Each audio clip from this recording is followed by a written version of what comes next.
When Elena Hart walked away from her wedding altar, she thought she'd lost everything: her future, her family, her home. But on the coldest night of her life, sitting abandoned in a ruined wedding dress on the streets of Miami, she discovered something far more dangerous than heartbreak: the city's most feared crime boss standing in the shadows, offering her a choice that would either destroy her completely or set her free. This is the story of a woman who refused to be traded like property, who stood between two warring empires, and who chose her own fate when everyone else tried to write it for them. Stay with me until the end of this journey, hit that like button, and comment what city you're watching from. I want to see how far Elena's story travels across the world. The wedding dress had cost $23,000. Elena Hart remembered the exact number because her father had reminded her of it 17 times during the fitting, each mention a brick added to the invisible cage being built around her future. Now, sitting on the frozen stone steps of a downtown Miami parking garage at 11:47 on a Saturday night in January, the dress felt like it weighed 1,000 pounds. Every bead, every crystal, every hand-stitched seam, a reminder of the beautiful lies she'd almost lived.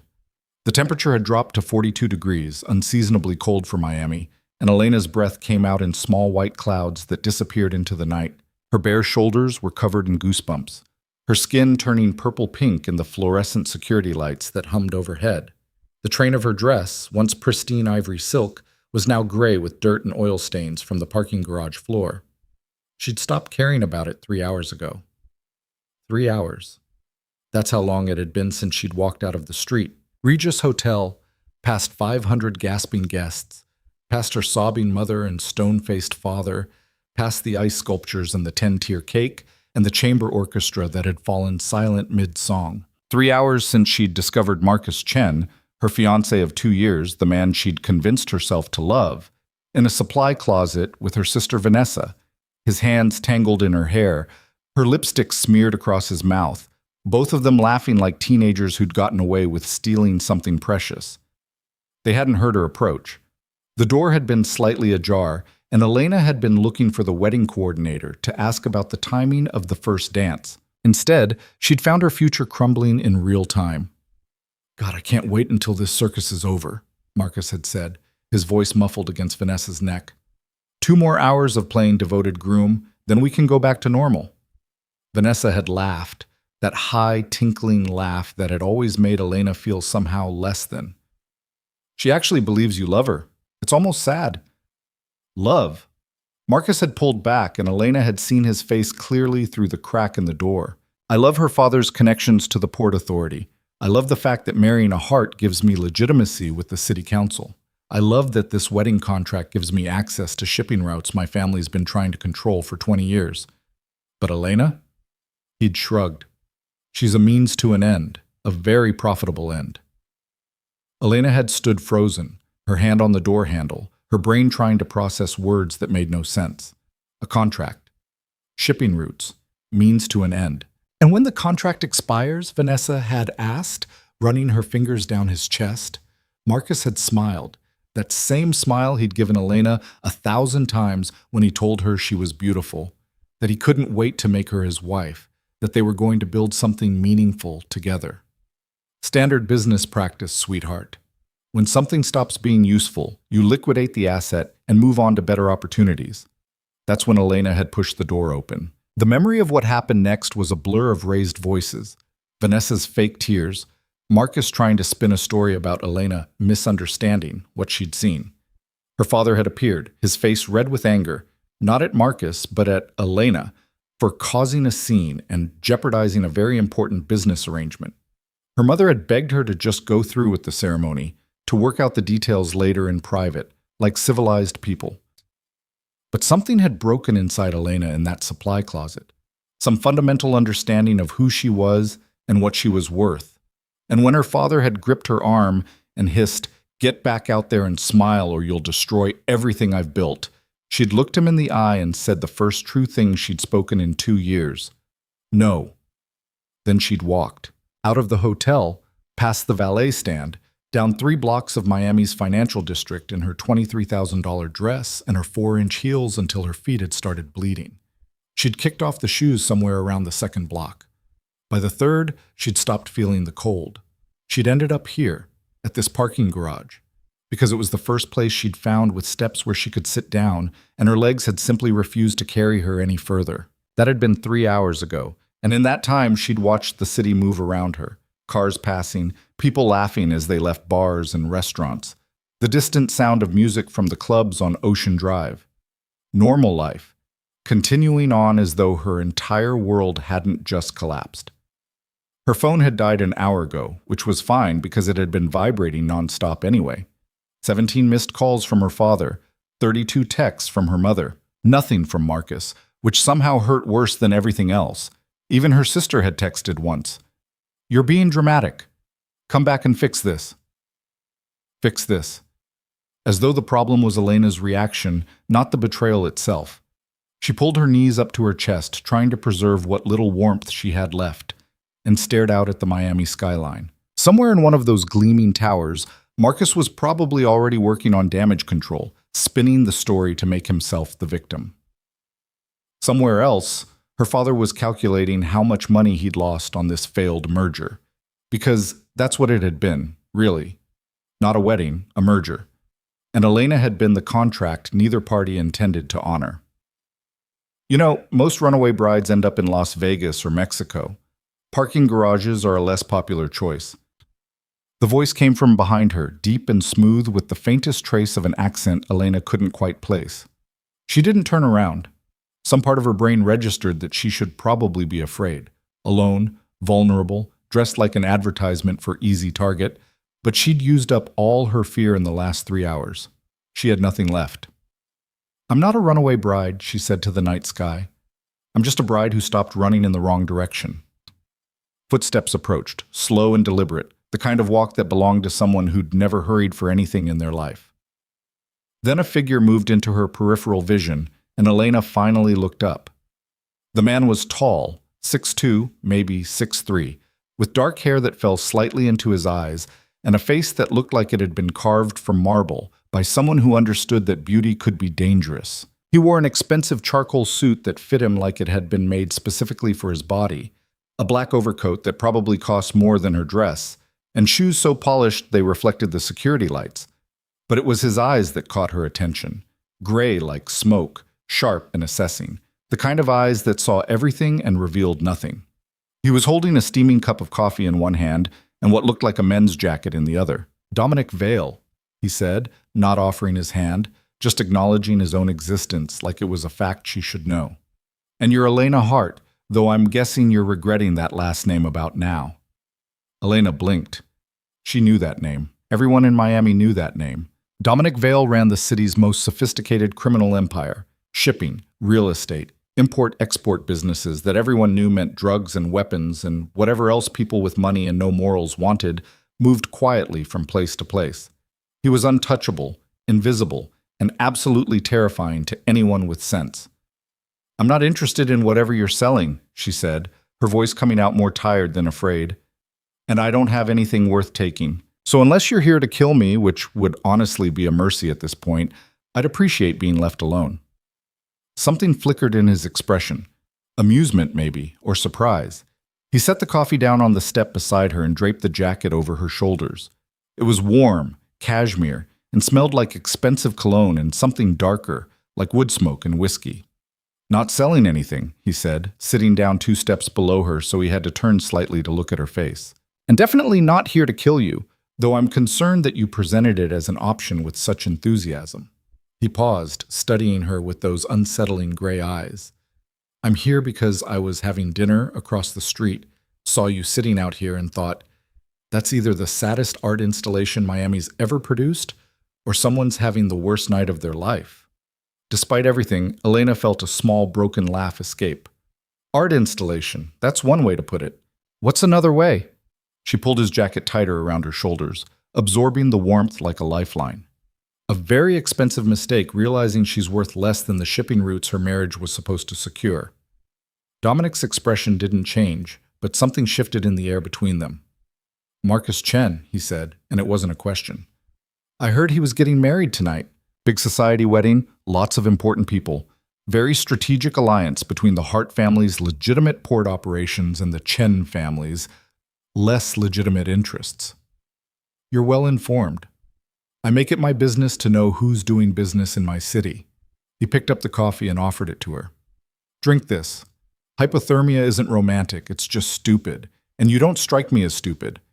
Elena took the cup, wrapping her frozen fingers around the warmth. You don't know me.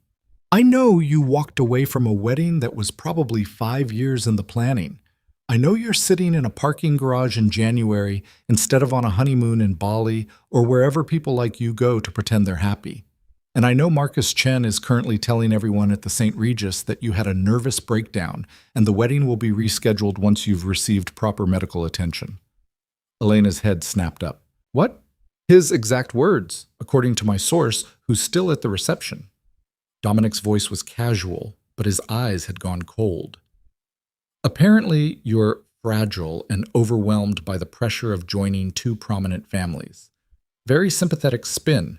Makes him look patient and understanding. Makes you look unstable. The coffee cup shook in Elena's hands. That son of a... He's also telling people the wedding contract is still valid, that this is just a temporary delay, and that he's confident you'll come to your senses within the week. Dominic leaned back against the step, crossing his arms. Is that true? Is the contract still valid? Elena stared at him. Why do you care? Because Marcus Chen is a parasite who's been trying to muscle into my territory for the last 18 months, using his engagement to you as social capital to legitimize operations that are anything but legitimate. Because your father's shipping company handles 40% of the cargo that moves through the port of Miami, and if the Chen family gets control of that through marriage, it shifts the entire power balance of this city. And because... He paused, his gaze sharpening. I really don't like men who treat women like assets on a balance sheet. That's rich, coming from a crime boss. Crime boss. He smiled, showing teeth. Is that what they're calling me now? I prefer independent businessman with diverse interests. You're a criminal. I'm an entrepreneur operating in markets with artificial regulatory constraints. He shrugged. Semantics. But I've never traded a woman like property, and I've put a bullet in the head of every man in my organization who's tried. So whatever you think you know about me, understand that there are lines even I don't cross. Elena wanted to argue, to tell him that his moral high ground was built on a foundation of blood and money and violence. But sitting there in the cold, wearing his jacket and drinking his coffee, while the man she'd almost married rewrote history to suit his narrative, she found she didn't have the energy for righteous indignation. The contract expires if the marriage doesn't happen within 6 months of the engagement, she said quietly. We've been engaged for 2 years. Marcus kept pushing back the date. I thought it was because he wanted everything perfect. Now I realize he was just maximizing the value of the arrangement before closing the deal. Smart girl. Stupid girl, Elena corrected. I believed every word he said. I thought... Her voice cracked. I thought someone actually wanted me. Not my family's connections, not my father's business, not the social status or the political access, just me. Dominic was quiet for a long moment. When he spoke again, his voice had lost its sardonic edge. Want to know what I think? Not particularly. I think you're the first honest thing that's happened in this city in a long time. He stood up, brushing off his pants, and looked down at her with an expression she couldn't read. I think Marcus Chen is a fool who doesn't understand the difference between value and worth. And I think you're sitting in this parking garage because you finally figured out that being alone is better than being with people who make you feel alone. Elena's throat tightened. She didn't trust herself to speak. Dominic reached into his coat and pulled out a business card. Simple, cream-colored, with just a phone number embossed in gold. He placed it on the step beside her. I'm going to make you an offer, Elena Hart, and I want you to think very carefully before you answer. I told you, I'm not interested. I can make Marcus Chen's contract worthless. I can make sure he never uses your name or your family's business for his schemes again. I can protect you from whatever retaliation your father's planning for embarrassing him in front of Miami's elite. And I can give you the resources to start over. New name, new city, new life, whatever you want. Elena stared at him. Why would you do that? Because it serves my interest to keep the Chen family from expanding their power. Because I enjoy disrupting my enemy's plans. And because... He paused, something almost human flickering across his face. Every once in a while, I like to do something that isn't purely business. What's the catch? Smart question. Dominic smiled, but it didn't reach his eyes. The catch is that you'll owe me. Not money, not your family's business, nothing you can't afford to give. Just, let's call it a favor to be named later. And before you ask, no, it won't involve anything illegal, immoral, or dangerous. You have my word. The word of a criminal. The word of a man who's never broken a promise in his life. He started to walk away, then paused and looked back. You have until morning to decide. After that, the offer expires and you're on your own. Choose wisely, Elena. The next few hours determine whether you spend the rest of your life being traded between men like Marcus or whether you finally take control of your own story. He was gone before she could respond, disappearing into the shadows of the parking garage like he'd never been there at all. Elena sat in the cold, staring at the business card, turning his words over in her mind. A favor to be named later. A promise from a crime boss. A chance to escape. Or another cage, prettier but just as confining. She picked up the card, feeling the weight of the heavy paper stock, and slipped it into the bodice of her ruined wedding dress. Then she pulled Dominic's jacket tighter, finished the coffee, and watched the city lights blur through her tears. Somewhere in Miami, Marcus was spinning his lies. Her father was calculating his losses. Vanessa was probably already planning how to position herself as the victim of her sister's instability. The whole machinery of their world was reorganizing around the narrative that Elena was broken, fragile, unable to handle the pressures of the life they'd built for her. But sitting in that parking garage, freezing and alone and more clear-headed than she'd been in 2 years, Elena Hart made a decision. She was done being part of other people's stories. It was time to write her own. The sun rose over Miami at 6:43 in the morning, painting the sky in shades of orange and pink that looked almost artificial against the steel-gray buildings of the financial district. Elena watched it from the same steps where she'd spent the night, her body stiff from cold and lack of sleep, her mind sharp with the kind of clarity that only comes from burning away everything you thought you knew. She'd made her decision at some point around 3 in the morning, in that quiet hour when the city finally stops pretending to sleep and admits it's always been awake. The decision hadn't come with fanfare or revelation, just a simple, cold understanding that she had exactly 2 choices. She could go back, apologize to her father, submit to whatever punishment he deemed appropriate, marry Marcus despite everything she now knew, and spend the rest of her life as a beautifully wrapped package passed between powerful men. She'd be comfortable, protected, provided for, and completely, utterly erased. Or she could take Dominic Vale's offer and step into something unknown, dangerous, and entirely her own. The business card was still tucked in her bodice, and Elena pulled it out now, studying it in the growing light. Just a phone number. No name, no address, no promises written in ink, just a choice, represented by 10 digits embossed in gold. She stood up, her legs screaming in protest, and looked down at herself. The wedding dress was destroyed, stained, torn, a monument to everything she was leaving behind. She shrugged out of Dominic's jacket, folded it carefully, and left it on the step where he'd found her. Then she walked barefoot across the parking garage, her ruined dress trailing behind her like a ghost, until she found what she was looking for. A payphone. One of the last relics of an analog age, tucked in the corner by the elevator bank. Elena picked up the receiver, fed in the quarters she'd found in the jacket pocket, and dialed. The phone rang once, twice. On the 3rd ring, a voice answered, not Dominic, but someone else, a man with a slight Spanish accent and the clipped efficiency of someone used to handling unusual requests. Yes? I need to speak to Dominic Vale, Elena said, surprised by how steady her voice sounded. Tell him Elena Hart is ready to accept his offer. A pause. Then, location? Downtown parking garage, corner of 3rd and Flagler. Someone will be there in 15 minutes. Don't move. The line went dead. Elena hung up the phone and leaned against the concrete wall, her heart pounding so hard she could feel it in her throat. 15 minutes.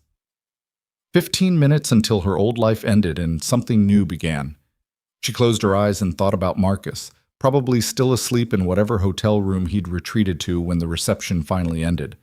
She thought about her father, already awake and plotting how to salvage his business deal. She thought about her mother who'd stopped calling after the 10th unanswered message.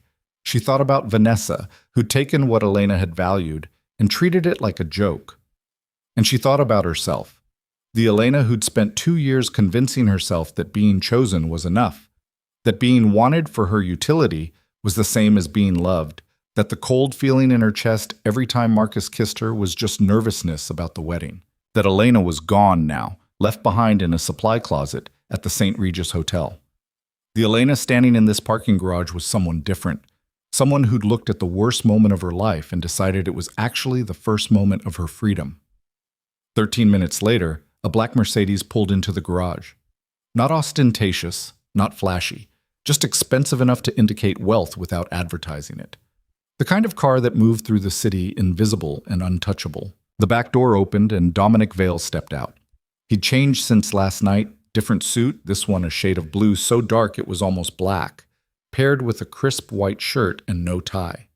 He looked like he'd slept well and had a leisurely breakfast, though Elena suspected he'd been awake all night waiting for her call.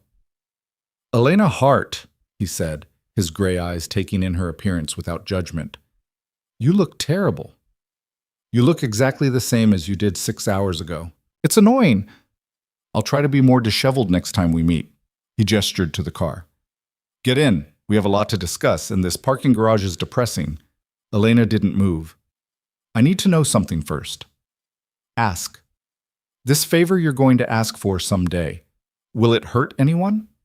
Dominic considered the question, his expression serious.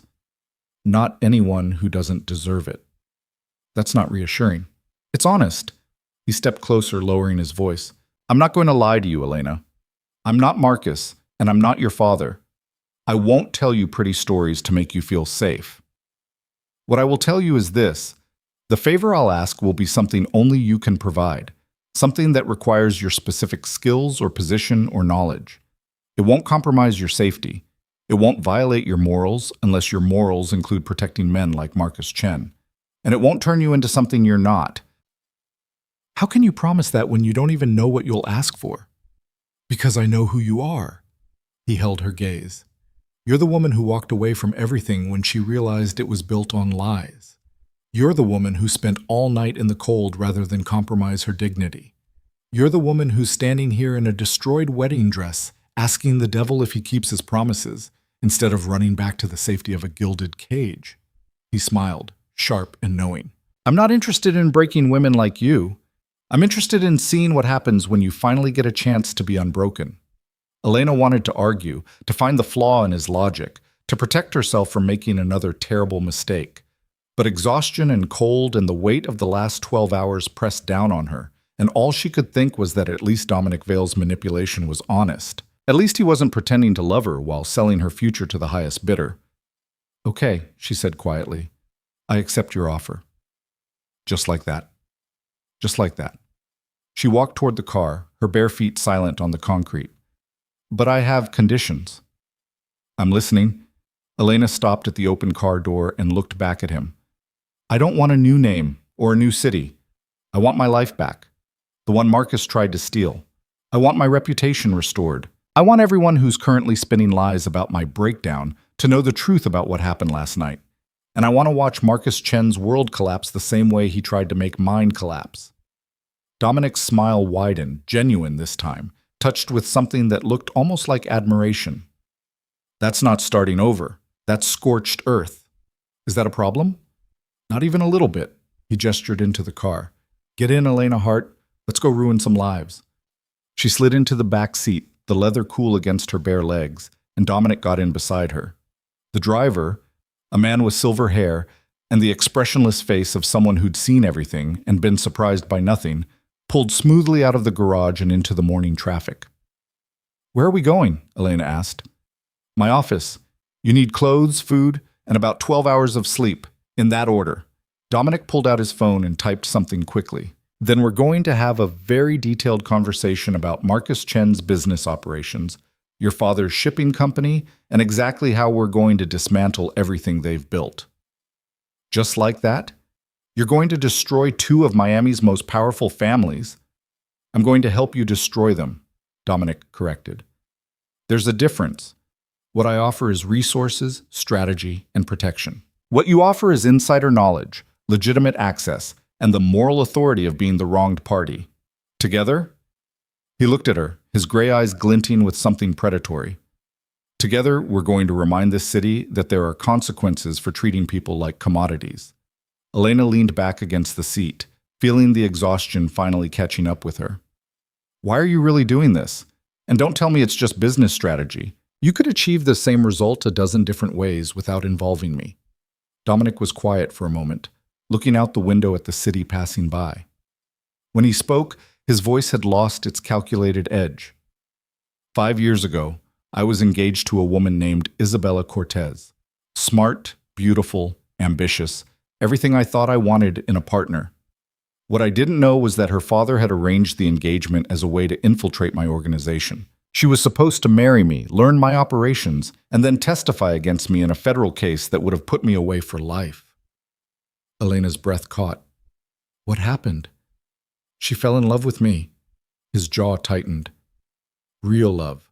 The kind that made her question everything she'd been raised to believe. 3 weeks before the wedding, she came to me and confessed everything. The plan, her father's involvement, the wire she'd been wearing for 6 months. She offered to disappear, to run, to do whatever it took to protect me. And I called off the wedding, paid her father enough money to retire somewhere tropical, and set Isabella up with a new identity in Seattle. Last I heard, she's running an art gallery and dating a software engineer who thinks she used to work in hotel management. He finally looked at Elena. I let her go because she deserved a choice, a real one, not the illusion of choice her father had given her. So when I saw you last night, sitting in that parking garage in a destroyed wedding dress, I saw someone else who deserved the same thing. The chance to choose. The chance to choose, he agreed. Everything that happens from this point forward is your decision, Elena. I'll offer options, provide resources, suggest strategies. But I won't make you do anything you don't want to do. And if you wake up tomorrow and decide you want to walk away from all of this, I'll give you enough money to start fresh anywhere in the world, and you'll never hear from me again. No favor owed, no strings attached. Elena studied his face, looking for the lie, the manipulation, the hidden agenda. But all she saw was a man who'd spent years building walls around himself, being momentarily honest about what was behind them. That's a terrible business strategy, she said. Probably, he smiled. But I've been told I have a weakness for women who refuse to play by the rules they've been given. The car pulled up to a high-rise building in Brickell, all glass and steel and anonymous wealth. Dominic got out first, then offered Elena his hand. She took it, feeling the strength in his grip, and let him guide her through a private entrance that bypassed the main lobby. They rode the elevator in silence to the 38th floor, where the doors opened directly into a penthouse office that looked more like a luxury apartment than a place of business. Floor-to-ceiling windows offered a panoramic view of Miami, the ocean to the east, the city sprawling out in all directions, vast and indifferent to the small dramas playing out in its streets. A woman was waiting for them, mid-40s, professional, with kind eyes, and the bearing of someone used to handling crises. Mr. Vale, Ms. Hart, I'm Angela Rodriguez, Mr. Vale's personal assistant. I've prepared the guest suite and taken the liberty of ordering some essentials from Nordstrom based on your approximate size. They should arrive within the hour. Elena blinked. How did you? Angela is very efficient, Dominic said, and slightly terrifying in her ability to anticipate needs. The guest suite is through there, he pointed to a door on the left. Shower, sleep, eat, in whatever order makes sense. We'll talk when you're ready.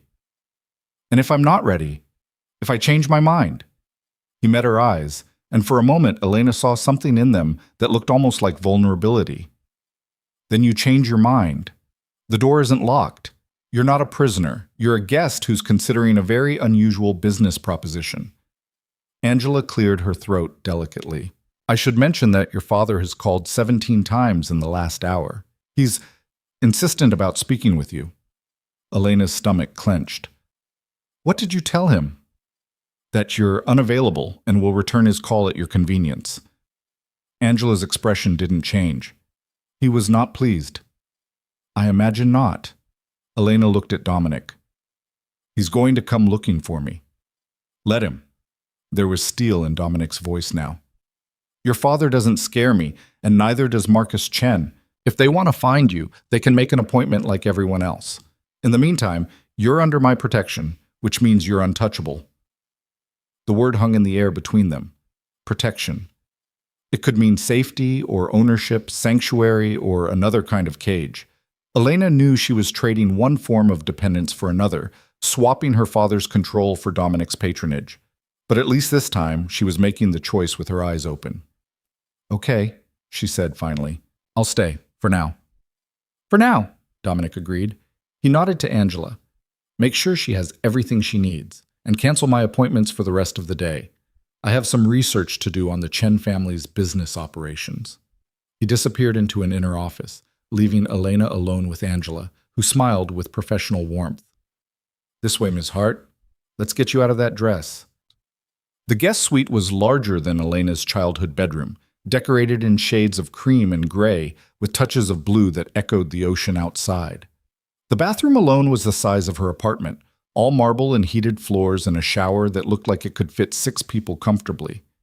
Angela showed her where everything was, then quietly excused herself, leaving Elena alone for the first time since Dominic had appeared in the parking garage. She peeled off the wedding dress carefully, even though it was ruined beyond repair, and stood in front of the mirror in her underwear and torn stockings. Her makeup had long since smudged into dark circles under her eyes. Her hair had fallen out of its elegant updo into a tangled mess. Her skin was pale from cold and stress. She looked like someone who'd survived a war. Maybe she had. Elena stepped into the shower and turned the water as hot as she could stand, letting it beat down on her shoulders until the bathroom filled with steam, and she couldn't tell if the water on her face was from the shower or from tears. She cried for the life she'd almost had, the lies she'd almost believed, the version of herself she'd almost become. She cried for the girl who'd thought being chosen was enough, who'd mistaken manipulation for love, who'd been willing to settle for comfort over truth. And then, when there were no more tears left, she washed her hair and scrubbed her skin and stood under the water until it finally started to run cold. By the time she emerged, wrapped in a plush robe with a towel around her hair, the clothes had arrived, expensive basics in neutral colors, everything in her exact size. Angela had thought of everything: underwear, jeans, cashmere sweaters, comfortable shoes, even pajamas and a toothbrush still in its package. Elena dressed in black jeans and a soft gray sweater, then padded barefoot into the main living area of the penthouse. Dominic was at his desk, surrounded by papers and laptop screens, his jacket discarded and his shirt sleeves rolled up. He looked up when she entered and did a quick assessment. "Better," he said. "You look almost human again." I feel almost human again." Elena sat down in the chair across from his desk. "Can I ask you something?" "Always. If I agree to help you take down Marcus and my father, what happens afterward? Do I just go back to my life like none of this happened?" Dominic leaned back in his chair, studying her. "Do you want to go back to your life?" "I don't know what I want. 24 hours ago, I thought I wanted to marry Marcus Chen. Clearly, my judgment isn't the most reliable." "Your judgment is fine. Your information was compromised." He closed his laptop and gave her his full attention. "Here's what I think happens afterward. You take control of your life for the first time. Maybe that means working with your family's company on your terms, not your father's. Maybe it means walking away entirely and building something new. Maybe it means something neither of us can predict right now." He paused. "But whatever you choose, it'll be your choice. Not mine, not your father's, not Marcus's, yours. And the favor you'll ask for someday? Still pending. Still your right to refuse if you disagree with it." He pulled out a folder and slid it across the desk. "But first, we have work to do. This is everything I've been able to compile on Marcus Chen's operations in the last 6 hours. I need you to tell me where I'm wrong, what I'm missing, and what vulnerabilities I haven't identified." Elena opened the folder and started reading. What she saw made her blood run cold. Marcus's empire was even darker than she'd imagined. Money laundering through shell companies, human trafficking disguised as labor recruitment, pharmaceutical smuggling routed through legitimate medical supply chains. And woven through all of it, like poison through veins, was her family's shipping company, providing the infrastructure that made it all possible. "My father knew," she whispered, staring at the documents. "He had to know." "He knew," Dominic confirmed quietly. The question is, are you ready to do something about it? Elena looked up at him, at this dangerous man who'd offered her a choice when everyone else had tried to make her choices for her. She thought about Marcus, probably still spinning his lies, about her father, who'd been willing to trade her future for shipping contracts, about Vanessa, who'd laughed at her sister's pain, and she thought about the woman in the parking garage last night, freezing and alone, but finally free. Yes, she said, her voice clear and steady. I'm ready. Let's burn it all down. Dominic smiled, sharp and fierce and full of terrible promise. Then let's get started. The war began not with violence, but with paperwork. Elena spent the next 3 days learning the architecture of her father's betrayal, tracing the lines between legitimate business and criminal enterprise until she understood exactly how deep the corruption ran. Dominic's office became her classroom, his files her textbooks, and every new revelation another nail in the coffin of the life she'd left behind. It turned out that Richard Hart, her father, the man who'd taught her to ride a bike, who'd attended every school play, who'd cried at her high school graduation, had been running a sophisticated smuggling operation through Hart Shipping for the better part of a decade.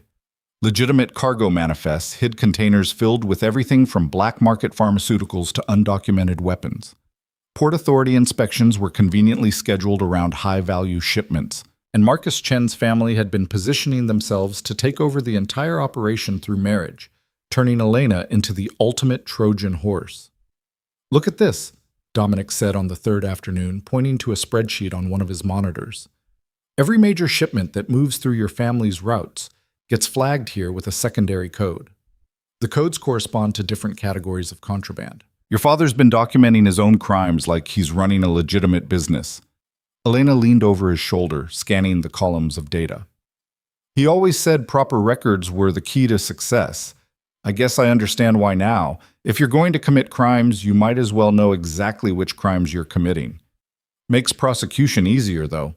All we need is to get these files to the right people. The right people. Elena straightened up, crossing her arms. You mean the FBI? The DEA? People who'll also arrest you for half the things in those files? Dominic smiled without looking away from the screen. I'm very good at making sure my name doesn't appear in documentation. Your father, unfortunately, is not. Which brings us to phase 1 of our operation. He pulled up a new window, this one showing what looked like an email draft. Elena read it quickly, her stomach dropping with each line. The email was addressed to Marcus Chen, written in her voice, apologizing for her breakdown at the wedding and suggesting they meet to discuss moving forward with the original arrangement. It was perfect, contrite enough to seem genuine, desperate enough to make Marcus think he'd won, and vague enough to make him curious. You want to use me as bait, Elena said flatly. I want to give Marcus exactly what he thinks he wants. A chance to reel you back in, to salvage his deal, to prove to everyone that he's still in control. Dominic finally looked at her. And while he's busy being smug and victorious, we're going to record every word he says and every document he shows you. Because men like Marcus can't resist gloating, and gloating requires details. And if he gets suspicious, if he realizes I'm working against him, then I'll be 10 feet away with enough security to make sure he never touches you. Dominic's voice went cold. This only works if you're comfortable with it, Elena. I meant what I said. You're not a prisoner here, and you're not a tool I'm using. If you want to go a different direction, we go a different direction. Elena read the email again, imagining Marcus's face when he received it. He'd be thrilled, vindicated, probably already planning how to spin her return into evidence of his patience and understanding. The image made her blood boil. I'll do it, she said. But I want to add something. What? She reached for the keyboard and Dominic slid his chair back to give her access. Elena typed quickly, adding a single line to the end of the email. I think we need to discuss what really happened with Vanessa. There are things you should know. Dominic read it and laughed, a genuine sound of appreciation. You're going to make him think your sister confessed something. That's cruel. That's strategic. He'll be so busy worrying about what Vanessa might have told me that he won't think clearly about anything else. Elena hit send before she could second-guess herself. How long before he responds? Knowing Marcus? Less than an hour. He's probably been obsessively checking his phone waiting for you to crack. It took 37 minutes. Elena's phone, the new one Dominic had provided after her old one died in the parking garage, buzzed with an incoming message. Marcus's name appeared on the screen, and Elena felt her hands start to shake before she forced them still. Elena, thank God. I've been so worried about you. Of course we can meet. How about dinner tonight at Corsair? 7 p.m.? We can talk about everything, the wedding, your concerns, whatever you need to feel comfortable moving forward. I know things got complicated, but we can fix this. I miss you. M. Corsair, Dominic said, reading over her shoulder. Expensive, public, neutral territory. He wants you to feel safe, so you'll let your guard down. What do I say? Say yes. Then we spend the next 4 hours making sure you're prepared for every possible direction that conversation could go. Those 4 hours were brutal. Dominic ran her through scenario after scenario, teaching her how to steer conversations toward incriminating topics, how to react if Marcus got aggressive, how to signal if she needed an extraction. Angela appeared with a recording device so small it fit inside a pendant on a necklace, completely invisible unless you knew what to look for. Remember, Dominic said as they ran through the plan for the 5th time, your job isn't to get a confession. It's to be yourself. The Elena that Marcus thinks he knows, the one who's confused and hurt, and maybe willing to forgive him if he just explains things the right way. Let him talk. Let him rationalize. Let him paint himself into a corner. And if he asks about us, about where I've been the last 3 days, tell him the truth. You've been staying with a friend, trying to process everything, and you're not ready to go back to your family yet. Don't mention me. Don't mention anything that would make him suspicious. Elena nodded, trying to calm the anxiety churning in her stomach. What if I freeze? What if I can't do this? Dominic reached out and took her hand, the first time he'd touched her since helping her into the car 3 days ago. His grip was warm and steady, grounding her. You walked away from your wedding in front of 500 people, he said quietly. You survived a night in the cold rather than compromise your principles. You spent 3 days learning the truth about your family without falling apart. You're stronger than you think you are, Elena, and you're definitely strong enough to have dinner with a man who doesn't deserve to breathe the same air as you. Something in his voice made Elena look at him more carefully. The calculation was still there, the strategic mind always working 3 moves ahead, but underneath it she caught a glimpse of something else. Respect, maybe? Or the kind of fierce protectiveness that came from recognizing yourself in someone else's struggle. Why do you care? She asked. Really? Not the business reasons, not the strategic advantages. Why do you actually care what happens to me? Dominic was quiet for a long moment, his gray eyes searching her face. When he spoke, his voice was softer than she'd ever heard it. Because you remind me of what I could have been if I'd made different choices. You're standing at a crossroads I passed a long time ago, and I want to make sure that whichever direction you choose, you're choosing it for the right reasons. Not because someone forced you, not because you had no other options, but because it's genuinely what you want. He released her hand and stood up. Besides, I really hate Marcus Chen, and watching him realize he's lost is going to be the highlight of my month. Despite her nerves, Elena smiled. You're a complicated man, Dominic Vale. I'm a simple man with complicated interests. There's a difference. He checked his watch. It's 5:30. You should get ready. Angela picked out something appropriate. Professional but not aggressive, elegant but not trying too hard. First impressions matter, even with people who already think they know you. The dress Angela had chosen was perfect, a navy sheath that hit just below the knee, paired with simple heels and minimal jewelry except for the necklace with its hidden recording device. Elena looked at herself in the mirror and barely recognized the woman staring back. 3 days ago, she'd been a bride. Now she was something else entirely. A spy. A saboteur. A woman playing a dangerous game with people who'd already proven they had no problem destroying her. Dominic was waiting when she emerged, flanked by 2 men she hadn't seen before. Both were dressed in dark suits. Both had the kind of calm readiness that suggested military training, or worse. Elena Hart. Meet James and Marcus. No relation to your ex-fiancé, which he finds deeply offensive. Dominic gestured to the 2 men. They'll be at Corsair tonight, close enough to help if things go wrong, far enough away that Chen won't notice them. How close is close enough? Elena asked. James, the taller of the 2, smiled slightly. Close enough that if he touches you wrong, we'll know about it before his hand makes contact. Comforting and terrifying, exactly what I needed to hear. The drive to Corsair took 20 minutes through early evening Miami traffic. Elena rode in Dominic's Mercedes, her hands clasped tightly in her lap to stop them from shaking. Dominic sat beside her, radiating calm certainty, occasionally checking his phone or adjusting the small earpiece he wore that would let him hear everything the recording device picked up. "Last chance to back out," he said as they pulled up to the restaurant. "No judgment, no consequences. Just say the word." Elena took a deep breath. "I'm not backing out. I'm ending this. That's my girl." He caught himself. I didn't mean, I know what you meant." Elena opened the car door before the valet could reach it. "Wish me luck." "You don't need luck. You need patience and a good memory. Everything else you already have." Corsair was exactly the kind of restaurant Marcus would choose. Expensive enough to impress, exclusive enough to make reservations meaningful, public enough that Elena would theoretically feel safe. The maitre d' recognized her immediately, his expression flickering between sympathy and curiosity before settling on professional neutrality. "Ms. Hart, Mr. Chen is already here. This way, please." Marcus had chosen a corner table with a view of the water, positioned so he could see the entire restaurant while keeping his back to the wall. Power positioning, Elena realized. Even in an apology dinner, he needed to feel in control. He stood when he saw her, and Elena had to admit he looked good. Marcus Chen had always been handsome in that polished, calculated way. Expensive haircut, perfect suit, smile that had probably been practiced in a mirror until it looked genuine.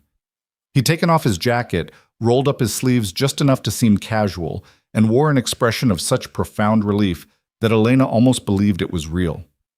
"Elena." He moved to embrace her, but she stepped back and he caught himself. "Right. Of course. I'm sorry. I'm so glad you're okay. I've been worried sick." "Have you?" Elena sat down without waiting for him to pull out her chair. "That's interesting, considering you haven't called me once." Marcus's smile faltered. "I wanted to give you space. After what happened, after your breakdown, I thought you needed time to recover." "My breakdown." Elena picked up the menu, forcing herself to look casual. "Is that what we're calling it? What else would we call it? Elena, you walked out of our wedding. You disappeared for 3 days. Your father's been frantic. Your mother won't stop crying. Everyone's been terrified that something happened to you." He reached across the table, stopping just short of touching her hand. "Where have you been?" "With a friend. Someone who didn't spend the last 2 years lying to me." The barb hit home. Marcus pulled back, his expression shifting into something more guarded. "I never lied to you." "You told me you loved me." "I do love you." "You told my sister you were marrying me for my family's shipping contracts and political connections, that I was a means to an end." Elena kept her voice level, conversational, like they were discussing the weather. "So either you lied to me or you lied to her. Which is it?" Marcus's jaw tightened. "You misunderstood what you heard. Vanessa misrepresented—" "I was there, Marcus. I heard every word." Elena set down the menu and met his eyes. "I heard you say marrying me was a business transaction. I heard you laugh about how easy it was to convince me you cared. I heard you planning your life with my sister while I was supposed to be getting ready to marry you." For a moment, something ugly flickered across Marcus's face. Anger, maybe, or frustration at having his narrative challenged. But he smoothed it away quickly, replacing it with wounded sincerity. "Okay, you're right. I said things I shouldn't have said. But Elena, you have to understand the pressure I was under, the expectations from my family, the complexity of merging our businesses. I said what I thought people wanted to hear. It wasn't real." "Which part wasn't real? The part where you called me a means to an end, or the part where you said you'd liquidate me when I stopped being useful?" Marcus flinched. "I was drunk. I was showing off. She was flirting, and I got caught up in it. It didn't mean anything." "It meant something to me. I know.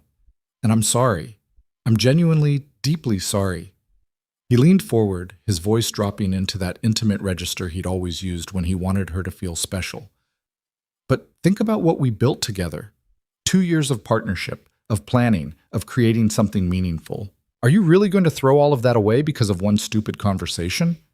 One conversation that revealed the truth about our entire relationship. The truth is that I care about you. Maybe I didn't express it perfectly. Maybe I got confused about what I was feeling versus what I was supposed to feel. But I'm here now, asking for another chance. Doesn't that count for something? Elena watched him work, fascinated by the performance. He was good, she'd give him that. Every word carefully chosen, every expression calibrated to maximum emotional impact. If she hadn't spent 3 days with Dominic learning to see through manipulation, she might have actually believed him. "What about Vanessa?" she asked. Marcus's expression went carefully blank. "What about her?" "She said something interesting to me. About your arrangement." Elena was improvising now, following Dominic's advice to let Marcus paint himself into corners. "She seems to think you two had some kind of understanding." "Vanessa is delusional. She's always been jealous of you, always wanted what you had. If she told you we had some kind of relationship, she's lying."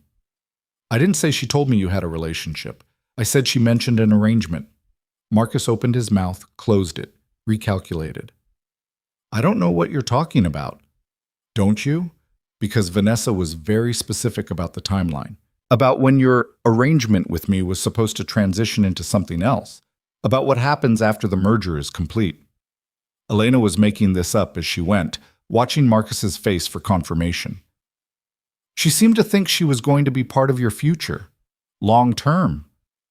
"She's wrong." "Is she?" Because the way she described it, this whole thing was planned. The wedding, the merger, even the affair. All of it designed to give you maximum control over Heart Shipping while keeping everyone distracted by the romance. Marcus's control was slipping. Elena could see it in the tension around his eyes, the way his hands had curled into fists on the table. "Vanessa is a lying, manipulative. She doesn't know what she's talking about."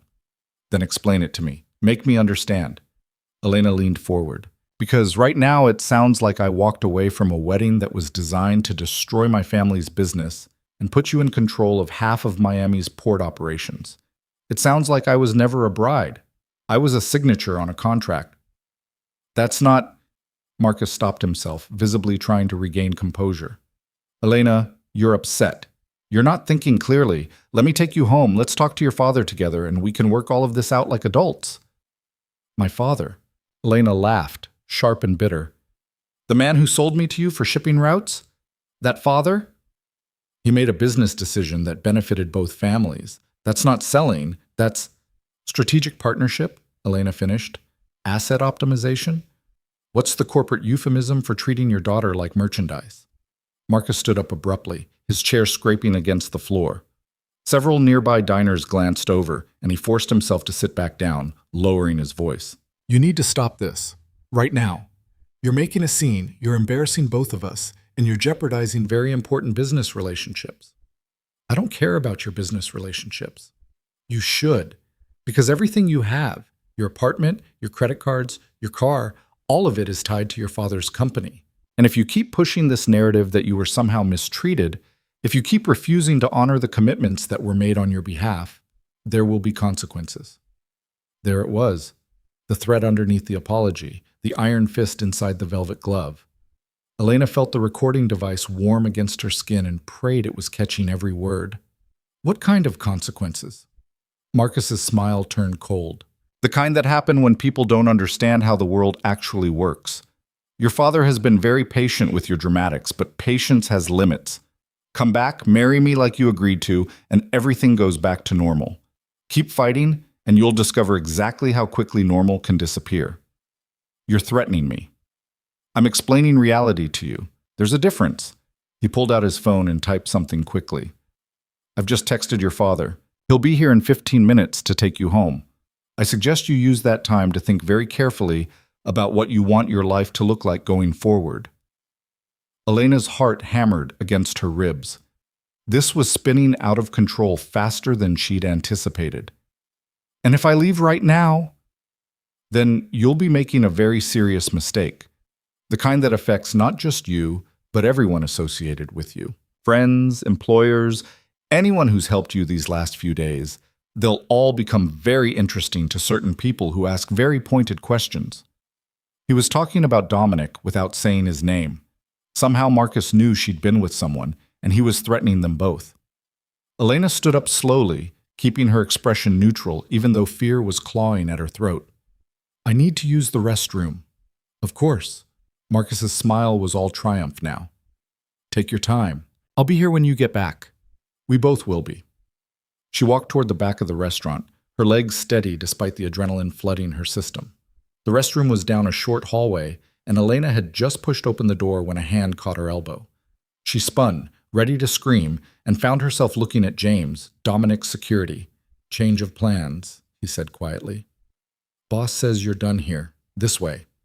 He guided her past the restrooms to a service exit Elena hadn't known existed. The door opened onto an alley where Dominic's Mercedes was already waiting, engine running. Marcus, the security guard, not the ex-fiancé, was at the wheel, and Dominic was in the back seat, his expression darker than she'd ever seen it. "Get in," he said. Elena scrambled into the car, and James slid in beside her. They were moving before the door fully closed, merging into traffic with practiced ease. "What happened?" Elena asked. "Did something go wrong?" Something went very right. Dominic held up his phone, showing her a live audio feed. "We got everything we needed: threats, admissions about the marriage being a business transaction, implications of criminal activity tied to Hart Shipping, more than enough to cause serious problems for Marcus Chen." "Then why did you pull me out?" "Because your father just showed up with 6 men, and I'm not interested in seeing how that confrontation would have gone." Dominic's voice was tight with barely controlled anger. "You did well, Elena. Better than I expected. But now we move to Phase 2 before they have time to regroup." "Phase 2? Going public." He typed something into his phone. "By morning, every major news outlet in Miami is going to receive an anonymous package containing documentation of Hart Shipping's illegal operations, recordings of Marcus's threats, and enough evidence to trigger federal investigations into both families." "Your father wanted to trade you like property?" "Fine. Let's see how he likes it when his property rights are being questioned by the FBI." Elena leaned back against the seat, her hands finally starting to shake now that the immediate danger had passed. "He threatened you, Marcus. He knew I'd been with someone, and he threatened them." "I know. I heard." Dominic glanced at her, something fierce and protective in his eyes. "That was his second mistake. His first was underestimating you. What's going to happen now?" "Now, we disappear for about 72 hours while law enforcement tears apart everything your family and the Chens have built. We let the system do its job, let the evidence speak for itself, and we stay well clear of the blast radius." He paused. "Unless you want something different, this is still your choice, Elena." She thought about her father, probably still at Corsair waiting for her, confident in his control. She thought about Marcus, his smug smile, his casual threats. She thought about Vanessa, who'd betrayed her own sister for a man who saw both of them as assets to be utilized. And she thought about herself, 3 days ago, sitting in a parking garage in a ruined wedding dress, believing she'd lost everything, not knowing she'd actually been set free. "Burn it down," Elena said clearly. "All of it.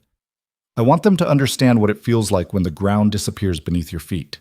Dominic smiled, sharp and satisfied and entirely without mercy. "Consider it done." The safe house was 40 minutes north of Miami, tucked into a gated community in Palm Beach County where wealthy people paid premium prices for privacy and asked no questions about their neighbors. Dominic's property sat at the end of a cul-de-sac, surrounded by palm trees and high walls, invisible from the street and equipped with security systems that would make most government facilities jealous. Elena stood at the floor-to-ceiling windows of the second-floor bedroom, watching the sun set over manicured lawns and trying to process the fact that somewhere in Miami, her entire life was being systematically dismantled by federal agents who'd received anonymous packages full of evidence she'd helped compile. "You should eat something," Angela said from the doorway, carrying a tray with soup and bread. "You haven't had anything since breakfast, and stress doesn't burn calories the way people think it does." "I'm not hungry." "I didn't ask if you were hungry. I said you should eat." Angela set the tray on the dresser with the firmness of someone who'd spent years managing difficult people. "Mr. Vale is on a conference call with his attorneys, but he'll want to debrief you when he's finished. You'll need your strength for that conversation. Elena turned away from the window. How long have you worked for him? 8 years. And in those 8 years, how many women has he brought to safe houses after destroying their families? Angela's expression didn't change, but something flickered in her eyes. Amusement, maybe, or respect for the directness of the question. You're the first. Mr. Vale doesn't usually get personally involved in his operations. He prefers to maintain strategic distance. Then why did he get involved with me? You'd have to ask him that. Angela moved toward the door, then paused. But if I were guessing, I'd say it's because you reminded him that there are still people in this world worth protecting. People who choose integrity over comfort, even when it costs them everything. She left before Elena could respond, closing the door with a soft click that somehow felt more final than a slam. Elena forced herself to eat the soup, more to give her hand something to do than because she had any appetite. Every few minutes she checked her phone, the secure one Dominic had given her, not the personal device that was probably being tracked by her father's people. No messages, no calls, nothing but the eerie silence of being completely cut off from the world she'd known. She wondered if her mother was worried. Probably. Patricia Hart had always been the kind of woman who cared deeply about appearances and social standing, but underneath the country club polish, there had been genuine affection for her daughters. At least, Elena had always believed there was. Now she wasn't sure what had been real and what had been performance. A soft knock interrupted her thoughts. Dominic entered without waiting for permission, but somehow it didn't feel invasive. He changed into jeans and a black sweater, looking more relaxed than she'd seen him since this whole thing started, though his eyes were still sharp and alert. "How are you holding up?" he asked. "I don't know. Ask me in 72 hours when the dust settles." Elena set down the empty soup bowl. "What's happening out there?" "Exactly what we expected. The FBI received our package at 6 this morning and immediately issued warrants for your father's business records. By noon, they'd frozen Hart Shipping's accounts and started interviewing employees. The Chen family is in full damage control mode, claiming they had no knowledge of any illegal activities and throwing Marcus under the bus so fast he probably has tire marks." "And my father?" Dominic's expression went carefully neutral. "Lawyered up within an hour. He's not talking to anyone, which is smart but also makes him look guilty. Your mother's been calling every person with influence she knows, trying to spin this as some kind of misunderstanding. And Vanessa," he paused, "Vanessa showed up at my office this afternoon demanding to know where you are." Elena's stomach clenched. "What did you tell her?" "Nothing. Angela told her we had no comment on client matters and escorted her out. But she's persistent. She called 17 more times before we had to block her number. She's scared.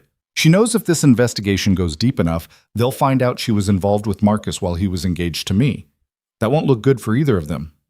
It's going to look a lot worse when the affair becomes public record in about—" Dominic checked his watch. 3 hours. I may have leaked that particular detail to a few journalists who specialize in society scandals. Elena should have felt satisfaction at that. Instead, she just felt tired. "My family is going to be destroyed." "Your family destroyed themselves. We just documented it."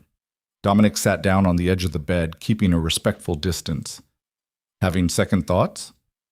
"No. Maybe. I don't know." Elena pressed her palms against her eyes. "They're terrible people who did terrible things, and they deserve to face consequences. I know that intellectually. But emotionally? I keep thinking about Sunday dinners and birthday parties and my mother teaching me how to tie a scarf properly. All these normal family memories that feel fake now, but they didn't feel fake when they were happening. They weren't fake. They were just incomplete." Dominic's voice was surprisingly gentle. "People are complicated, Elena. Your father can be a criminal who loves his daughter. Your mother can be complicit in terrible things and still care about your happiness. Those contradictions don't cancel each other out. They just make them human. Human monsters. Sometimes, yeah." He stood up and walked to the window, looking out at the same view Elena had been studying earlier. "When I was 17, my father sat me down and told me I had 2 choices. I could go to college, get a normal job, live a normal life, and pretend I didn't come from a family that had been running organized crime operations for 3 generations. Or I could accept my legacy, learn the business, and eventually take over when he retired." Elena waited, sensing there was more. I asked him what he wanted me to choose, and you know what he said? He said he wanted me to choose whatever would let me sleep at night, that he'd built an empire, but empires weren't worth the cost of your soul. Dominic turned back to face her. Then he got arrested 6 months later on racketeering charges and died in prison before his trial even started. Heart attack brought on by stress and a lifetime of violence catching up with him. I'm sorry. Don't be. He made his choices and he knew the price. But before he died, he sent me a letter, 1 sentence, 9 words. Being good at something doesn't make it right. Dominic's smile was bitter. I ignored that advice for a long time. Built my own empire, justified it with the same logic my father used, providing jobs, protecting neighborhoods, giving people opportunities they wouldn't have otherwise. All true. Also all bullshit designed to make me feel better about profiting from other people's weaknesses. Why are you telling me this? Because you're standing where I stood 15 years ago, trying to figure out if loyalty to family overrides loyalty to principles. And I'm telling you from experience that the guilt you feel right now about destroying your family, that's the part of you that's still good. Hold on to it, because the day you stop feeling guilty about hurting people who deserve to be hurt is the day you become exactly like them. The words hit harder than Elena expected. She sat down on the bed, suddenly exhausted. So what do I do with the guilt? You use it as a compass. You make sure that even when you're doing difficult things, you're doing them for the right reasons. You don't become cruel just because you have the power to be cruel. You don't justify collateral damage just because the target deserves punishment. He moved closer, his gray eyes serious. Your family is going to suffer. Some of that suffering is earned. Some of it is just the natural consequence of their choices. But you don't have to enjoy it. You can be both the person who held them accountable and the person who grieves what could have been if they'd made different choices. Elena looked up at him, this complicated man who'd inserted himself into her life and turned it upside down in ways she was still trying to understand. You're not what I expected. What did you expect? A monster, a villain, someone who'd use me to destroy my family and then discard me when I was no longer useful. Well, we've only known each other for 5 days. Give me time. But his smile was softer now, almost vulnerable. For what it's worth, you're not what I expected either. What did you expect? A victim. Someone broken and helpless who needed rescuing. Instead, I got a woman who walked away from her own wedding, spent 3 days learning to weaponize her family's secrets, and looked her ex-fiancé in the eye while recording his threats. He shook his head. You didn't need rescuing, Elena. You just needed resources and a reason to stop apologizing for taking up space. Before Elena could respond, Dominic's phone buzzed. He glanced at the screen, and his expression shifted instantly from philosophical to focused. Turn on the television, he said. Channel 7, now. Elena grabbed the remote and found the local news. The anchor was a polished woman in her 40s, and behind her was a photo of Hart Shipping's headquarters with the words, Breaking News, Federal Investigation, stamped across the bottom. Where federal agents executed search warrants early this morning on Hart Shipping Corporation, one of Miami's oldest and most respected maritime businesses. Sources close to the investigation tell Channel 7 that the warrants are related to allegations of smuggling, money laundering, and conspiracy to commit fraud. The company's CEO, Richard Hart, has not been charged at this time, but is reportedly cooperating with authorities. The scene cut to shaky cell phone footage of FBI agents carrying boxes out of the Hart Shipping building. Elena recognized the lobby, the logo on the wall, the receptionist's desk where she'd spent summer afternoons as a teenager bringing her father lunch. In a related development, the anchor continued, Marcus Chen, son of prominent businessman David Chen and fiancé to Richard Hart's daughter, Elena, was taken into custody this afternoon on charges of extortion and witness intimidation. The arrest stems from a recorded conversation in which Chen allegedly threatened Ms. Hart and her associates during a dinner meeting at an upscale Miami restaurant. Chen's attorney has issued a statement claiming the recording was obtained illegally and that the charges are politically motivated. A photo of Marcus appeared on screen, his official engagement photo, the one where he looked charming and successful and completely trustworthy. Elena felt her stomach turn. Perhaps most shocking, the anchor went on, and her voice took on that particular tone journalists use when they're about to deliver gossip disguised as news. Sources confirmed that at the time of his arrest, Chen was involved in a romantic relationship with Elena Hart's sister, Vanessa Hart. The affair allegedly began months before the planned wedding and continued up until the ceremony was canceled under mysterious circumstances last Saturday night. The screen showed a photo of Vanessa and Marcus leaving a hotel together, clearly taken by someone with a telephoto lens. The timestamp indicated it was from 2 weeks ago. Jesus, Elena whispered. That photo was taken by a private investigator I hired 3 months ago, Dominic said quietly. I've been watching Marcus Chen for a while, documenting his movements. I just didn't know you were going to become relevant to the situation. You've been planning this for 3 months? I've been planning something for 3 months. What exactly that something was kept evolving? He sat down beside her on the bed. Marcus Chen has been a problem for me since he tried to muscle into my shipping routes last year. I needed leverage against him, so I started collecting evidence of his various indiscretions. The affair with your sister was just one piece of a larger pattern. So you were already investigating him when you found me in the parking garage? Yes. And you saw an opportunity to use me. Dominic was quiet for a moment. Yes. Initially, but that's not why I stayed involved. Why did you stay involved? He looked at her, and for the first time since she'd met him, she saw something in his expression that wasn't calculated or strategic, just honest and raw, and maybe a little scared. Because when I saw you sitting there in that destroyed wedding dress, refusing to go back even though you had nowhere else to go, I remembered what it felt like to choose the hard right over the easy wrong. And I wanted to be the kind of person who helped someone make that choice instead of the kind who exploited it. He stood up abruptly, putting distance between them. But make no mistake, Elena, I'm still using you. Your insider knowledge, your willingness to testify if it comes to that, your very existence as Marcus's abandoned fiancée, all of it serves my purposes. I'm just trying to make sure you get something out of it too. What do I get out of it? Freedom, the real kind, not the illusion your family was selling. When this is over, you'll have enough money to start fresh anywhere you want. You'll have documentation proving you had no knowledge of your family's crimes.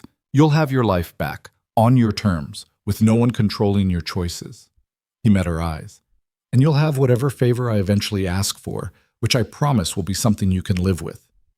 Elena wanted to argue, to call him out on the manipulation even as he was admitting to it. But she couldn't, because everything he said was true. She was being used, and she was using him right back. It was transactional and strategic and completely devoid of the romantic fantasies she'd built her life around with Marcus, and somehow it felt more honest than anything she'd experienced in years. Okay, she said finally. I can live with that. Dominic nodded, some of the tension leaving his shoulders. Good. Because things are about to get significantly more complicated. More complicated than federal investigations and public scandals? Much more. He pulled up something on his phone and showed it to her. Your father just issued a statement through his attorney. Elena read the statement, her blood going cold with each word. Richard Hart was claiming that his daughter had suffered a mental breakdown due to the stress of wedding planning, that she'd fallen under the influence of unsavory individuals with grudges against the Hart and Chen families, that the evidence against Hart shipping was fabricated by these same individuals to discredit legitimate businesses, and that he was committed to clearing his name while ensuring his daughter received the psychiatric care she desperately needs. He's trying to have me committed, Elena said, her voice hollow. He's trying to discredit you so that anything you say or any testimony you give can be dismissed as the ravings of an unstable woman. Dominic took the phone back. It's actually a smart play.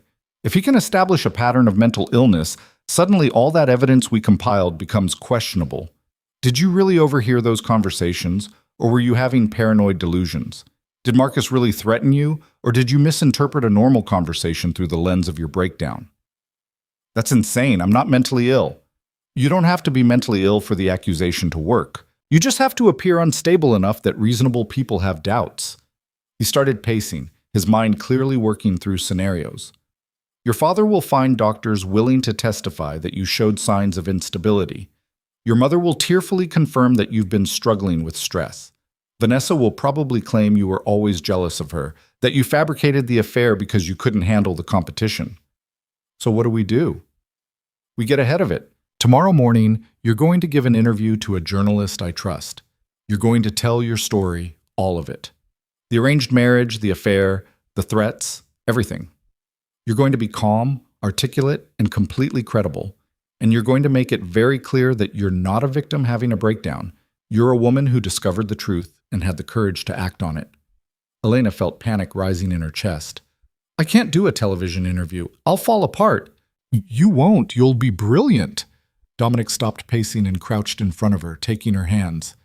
Listen to me. You've already done the hard part. You walked away. You gathered evidence. You faced Marcus and didn't break. An interview is nothing compared to what you've already survived. What if I say the wrong thing? What if I make it worse? Then we deal with it. But Elena, the alternative is letting your father control the narrative. Is that what you want? To have your choices, your truth, your entire life defined by a man who sold you to secure a business deal? The answer was obvious, but saying it out loud still required more courage than Elena thought she had. She took a deep breath and met Dominic's eyes. No, that's not what I want. Then tomorrow, we fight back. Together. The word together hung in the air between them, weighted with implications neither of them was ready to examine. Dominic released her hands and stood up, the moment of vulnerability passing as quickly as it had appeared. Get some rest, he said, his voice returning to its normal, controlled cadence. Angela will help you prepare in the morning. We'll do a few practice runs before the actual interview, so you know what to expect. He was almost to the door when Elena called out, Dominic? He turned back. Thank you for all of this. Even the parts that are manipulation and strategy and using me for your own purposes. Thank you for at least being honest about it. Something crossed his face. Surprise, maybe, or gratitude for being seen clearly. You're welcome. And Elena? For what it's worth, the using you for my own purposes part has gotten significantly more complicated since we started. These days, I'm not entirely sure what my purposes are anymore. He left before she could ask what he meant, closing the door softly behind him.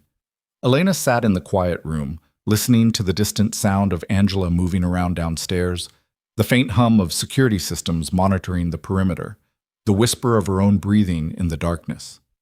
Tomorrow, she'd face cameras and journalists and the entire weight of public opinion.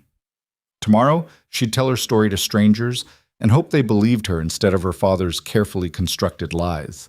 But tonight, she was just a woman in a safe house, protected by a crime boss who'd shown her more honesty than her own family, preparing to wage war against the people who were supposed to love her unconditionally. She thought about calling her mother, almost picked up the phone a dozen times. But what would she say? I'm sorry I'm destroying the family, but you should have raised me to accept being traded like property. There were no words for this kind of betrayal, no script for the conversation where you told your parents you were choosing truth over loyalty. Instead, Elena turned off the lights and lay down on the bed, still fully dressed, staring at the ceiling and wondering when the guilt would stop feeling like it was crushing her chest. Somewhere in Miami, her father was plotting. Marcus was sitting in a cell. Vanessa was probably crying to anyone who'd listen about how she'd been manipulated and used. The whole machinery of their world was turning, adjusting to the new reality Elena had created. And here, in this borrowed room in this safe house, Elena Hart was learning that freedom had a price, and she was only beginning to understand what she'd agreed to pay. The interview was scheduled for 10 in the morning at a neutral location, a production studio in Fort Lauderdale that specialized in documentaries and investigative journalism. Elena woke at 6, her stomach already churning with anxiety, and found Angela waiting outside her door with coffee and a garment bag. Navy suit, Angela said, handing over the bag. Professional, trustworthy, not trying too hard. Hair pulled back but not severe. Minimal makeup. We want you to look polished but accessible. The camera adds artificiality, so we're compensating by keeping everything as natural as possible. Elena took the coffee gratefully. Have you done this before? Prepped people for interviews? I spent 5 years in crisis management for a PR firm before Mr. Vale hired me. Trust me when I say I've seen every possible way a media appearance can go wrong. Angela's expression softened slightly. You're going to do fine. You're smart, articulate, And most importantly, you're telling the truth. That matters more than people think. What if the truth isn't enough? Then we adapt. But Elena, your father is counting on you falling apart, on you seeming unstable or vindictive or unreliable. The absolute best thing you can do is prove him wrong by being none of those things. 2 hours later, Elena sat in a makeup chair while a woman named Rosa worked on her face with professional efficiency. Dominic stood nearby, reviewing notes on his tablet, occasionally offering suggestions about messaging and tone. "Remember," he said, "the journalist is Rebecca Moreno. She's good at her job, which means she'll push for emotional responses, but won't ambush you. She knows the broad strokes of the story, but not all the details. Let her guide the conversation, but don't be afraid to redirect if she goes somewhere you're not comfortable. What if she asks about you? About where I've been staying? Tell her you've been staying with friends who've provided security and legal support. You don't have to name names. If she pushes, just say you're concerned for their safety given the threats Marcus made." Dominic looked up from his tablet. "The goal isn't to hide our association. It's to frame it correctly. You're not some crime boss's puppet. You're a woman who found allies when her family abandoned her." Elena studied him in the mirror, this man who'd become so central to her life in less than a week. He looked tired, she realized. There were shadows under his eyes that suggested he hadn't slept well, and his normal, unshakable composure had small cracks showing through. "Did you sleep at all last night?" she asked. "A few hours. I had calls with attorneys, conversations with people who needed convincing that helping you was worth their while. The usual crisis management." He set down the tablet. "Your father's team has been busy too. They've already contacted 3 networks trying to get them to kill any stories about the investigation, claiming it's all a misunderstanding that will be cleared up shortly. Will it work? Not after your interview airs, but it means we're running out of time to control the narrative." He checked his watch. "Rebecca's here. Are you ready?" Elena looked at herself in the mirror. The woman staring back looked calm and professional, nothing like the bride who'd sat in a parking garage 6 days ago. But underneath the polished exterior, her heart was hammering against her ribs. "No," she said honestly. "But I'm doing it anyway." The studio was smaller than Elena expected, just a simple set with 2 chairs positioned at an angle, soft lighting designed to be flattering but not artificial, cameras mounted on silent rigs that would capture every micro-expression. Rebecca Moreno was already seated, reviewing her notes. A woman in her early 50s with sharp eyes and an air of competence that was somehow both intimidating and reassuring. She stood when Elena entered, offering her hand. "Ms. Hart, thank you for agreeing to speak with me. I know this must be incredibly difficult. Thank you for giving me the opportunity to tell my side of the story. That's exactly what this is, your story, in your words. I'm just here to ask questions and let you speak." Rebecca gestured to the empty chair. "Shall we begin?" Elena sat down, hyper-aware of the cameras, the boom microphone hovering just out of frame, Dominic and Angela watching from behind the monitors. A production assistant clipped a wireless microphone to her lapel, tested the levels, then retreated. "We'll start with some basic background questions to help you relax," Rebecca said, her voice kind. "Then we'll move into the more difficult material. If you need a break at any point, just say so. This isn't live television. We can stop and start as needed." Elena nodded, not trusting her voice yet. A red light appeared on the main camera. They were recording. Rebecca's entire demeanor shifted slightly, becoming more formal without losing its warmth. "Elena Hart, thank you for speaking with me today. Let's start at the beginning. You were engaged to Marcus Chen for 2 years. Can you tell me about that relationship?" Elena took a breath and let the truth flow. "I thought I was in love.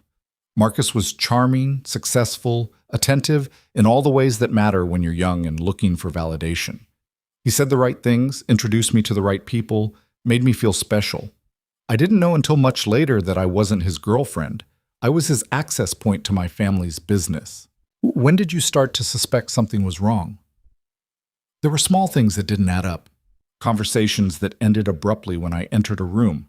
Marcus taking calls from my father at odd hours and being vague about what they discussed. My father pushing for the wedding to happen quickly, which I thought was just him being traditional, but now I understand was about securing the business merger before anyone could look too closely at the details." Rebecca leaned forward slightly. A business merger. Can you elaborate on that? My family owns Hart Shipping, which handles a significant percentage of cargo moving through Miami's port. Marcus's family has been trying to expand their operations, legitimate and otherwise, for years, but they needed access to shipping infrastructure they didn't control. Marrying me gave Marcus that access. You're saying the engagement was a business transaction disguised as a romance? I'm saying I was a transaction. The romance was just the wrapping paper. Elena kept her voice steady, factual. I discovered this the night of my wedding when I found Marcus with my sister. I overheard them talking about our marriage like it was a corporate acquisition, about how I was a means to an end, about what would happen after the contract was fulfilled. Your sister. Rebecca's voice was gentle but probing. Vanessa Hart. She was involved with your fiancé while you were planning your wedding? She was. I don't know how long it had been going on, but based on what I heard, it wasn't new. And it wasn't just an affair, it was part of the plan. Keep me distracted and focused on wedding preparations while they finalized the business arrangements. That must have been devastating. For the first time, Elena's composure cracked slightly. It was, but not for the reasons you might think. I wasn't heartbroken over losing Marcus. I was heartbroken over realizing I'd never had him to begin with. That everything I thought was real was just a performance designed to manipulate me into signing away my future. So you walked away from the wedding? I did. In front of 500 guests, with my father threatening me, my mother begging me to reconsider, everyone telling me I was making a mistake and embarrassing the family. But I walked away because I finally understood that being alone was better than being with people who saw me as property. Rebecca consulted her notes. What happened after you left the wedding? Elena hesitated, aware that her answer would establish the framework for everything else. I spent several hours on my own trying to process what I'd learned. Then someone found me and offered help, security, legal resources, a safe place to stay while I figured out what to do next. This person who helped you, were they connected to Marcus Chen or your father? No. They were someone who had their own reasons for wanting to expose the criminal activities both families were involved in. They saw an opportunity in my situation, and I saw an opportunity in their resources. It was mutually beneficial. Criminal activities. Rebecca's eyes sharpened. That's a serious allegation. Can you be more specific? This was the moment. Elena could feel Dominic's attention from across the room, could sense Angela holding her breath. Everything hinged on how she delivered this next part. My father has been using Hart Shipping to smuggle contraband for years. Drugs, weapons, black market pharmaceuticals, anything that pays well and can be hidden in legitimate cargo. The Chen family wanted access to those routes so they could expand their own operations. The marriage was supposed to legitimize their connection to Hart Shipping and give them legal cover for taking over the smuggling network. That's an extraordinary claim. Do you have evidence? I do. Documentation, recordings, shipping manifests that show one thing on paper and another thing in reality. I've turned all of it over to federal authorities, and I understand they're currently investigating both families. Rebecca was quiet for a moment, letting that sink in. Your father has issued a statement claiming you're suffering from a mental breakdown, that the stress of the wedding caused you to have paranoid delusions. How do you respond to that? Elena had practiced this answer with Dominic and Angela for an hour this morning, running through every possible variation until it sounded natural instead of rehearsed. It's a predictable tactic. When someone tells an inconvenient truth, the easiest way to discredit them is to question their mental state. But I'm not having delusions. I'm not unstable. I'm a woman who discovered that the people she trusted most in the world were using her as a pawn in a criminal enterprise, and I made the difficult choice to hold them accountable. She looked directly at the camera. If wanting justice for being lied to and manipulated makes me mentally ill, then I'm guilty as charged, but I don't think it does. You mentioned recordings. Can you tell me about the conversation with Marcus Chen that led to his arrest? He asked to meet me for dinner, supposedly to reconcile. I agreed because I wanted to hear him try to explain what I'd discovered. During that conversation, he admitted that our engagement was primarily a business arrangement. He threatened me when I indicated I wouldn't go through with the marriage. He said there would be consequences for me and anyone who'd helped me if I didn't cooperate. What kind of consequences? The implied kind. He mentioned that people who opposed his family's interests often found themselves facing legal problems, business difficulties, or worse. He said my father's patience had limits and that I should think carefully about what I wanted my life to look like going forward. Elena's voice hardened. It wasn't subtle. It was a direct threat designed to scare me into compliance. Were you scared? Terrified. But being scared doesn't mean you stop doing the right thing. It just means you have to be braver to do it. Rebecca smiled slightly, the first break in her professional demeanor. You've been remarkably composed through all of this. How are you really doing, Elena? The question caught her off guard. Elena had been prepared for skepticism, for challenges to her credibility, for attempts to trip her up on details. She hadn't been prepared for genuine concern. I'm angry, she said, and suddenly the words were pouring out unfiltered. I'm angry at my father for valuing business over his daughter. I'm angry at Marcus for thinking he could use me and discard me like I was nothing. I'm angry at myself for not seeing it sooner, for all the red flags I ignored because I wanted so badly to believe someone loved me. And I'm angry that telling the truth means destroying my family, even though they deserve it. Do they deserve it? Yes, and that makes me angry too, because I wish they didn't. I wish my father was the man I thought he was. I wish my mother had protected me instead of protecting the family reputation.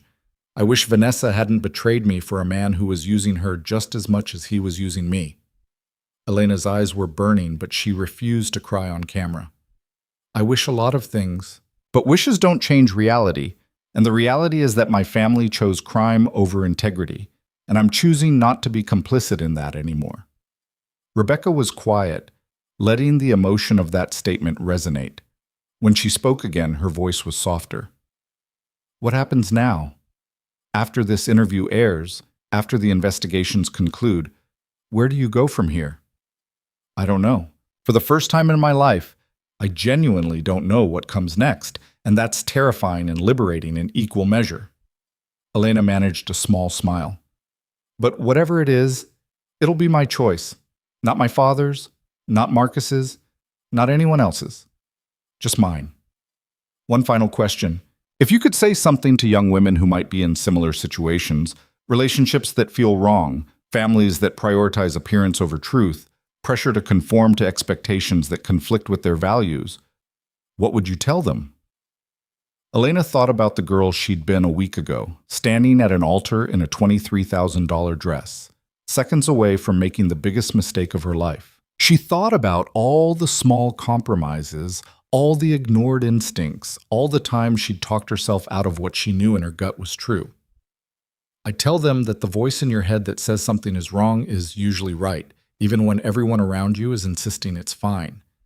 I tell them that walking away is hard, but living a lie is harder. And I tell them that you're allowed to choose yourself, even when it disappoints people, even when it causes problems, even when it means starting over from nothing. She paused. Because nothing that's truly yours is better than everything that belongs to someone else. Rebecca nodded slowly. Thank you, Elena. That's incredibly powerful. The red light on the camera went dark. The interview was over. Elena sat very still as the production assistant removed her microphone, her mind struggling to process what she'd just done. She'd told the truth to cameras that would broadcast it to thousands of people. She'd publicly accused her father of crimes. She'd admitted to being manipulated and used. She'd laid her pain and anger and grief out for strangers to judge. And somehow she felt lighter than she had in years. Dominic appeared at her side, offering his hand to help her stand.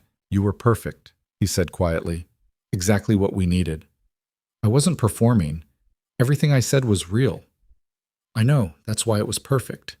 He guided her away from the set toward a small private room where Angela was waiting with water and tissues. The interview will air tonight at 8. By 9, every news outlet in the country will be running clips. By morning, your father's narrative about your mental state will be completely discredited. And then what? Then we wait for the fallout and prepare for whatever comes next. What came next arrived faster than any of them anticipated. They were back at the safe house by early afternoon, Elena exhausted from the emotional weight of the interview, Dominic fielding calls from attorneys and contacts, Angela coordinating with Rebecca's team about the evening broadcast. Everything was proceeding according to plan. Then Dominic's phone rang with a number he didn't recognize, and his entire expression changed. When? He said sharply into the phone. How many? A pause. Understood. We're on our way. He hung up and looked at Elena with an intensity that made her stomach drop. What happened? Your mother just showed up at my office in Miami. She's asking to speak with you, and she brought your father's attorney and what appears to be commitment papers to have you involuntarily hospitalized for psychiatric evaluation. Elena felt the room tilt. They're trying to have me committed? They're trying. Angela's team is stalling them, but we need to get ahead of this before they find a judge willing to sign off on an emergency psychiatric hold. Dominic was already moving, grabbing his jacket and keys. We're going back to Miami, now. That's insane. I'm not mentally ill. The interview proves I'm completely rational. The interview hasn't aired yet. Right now, all they have is your father's statement and whatever story they've convinced your mother to tell. If they can get you committed before the broadcast, they can claim the interview was conducted while you were in a delusional state, which undermines everything you said. Elena grabbed her bag, her hands shaking with a combination of fear and fury. My mother wouldn't do this. She wouldn't actually try to have me locked up in a psychiatric facility. Dominic's expression was grim. Your mother is at my office right now with legal documents designed to do exactly that.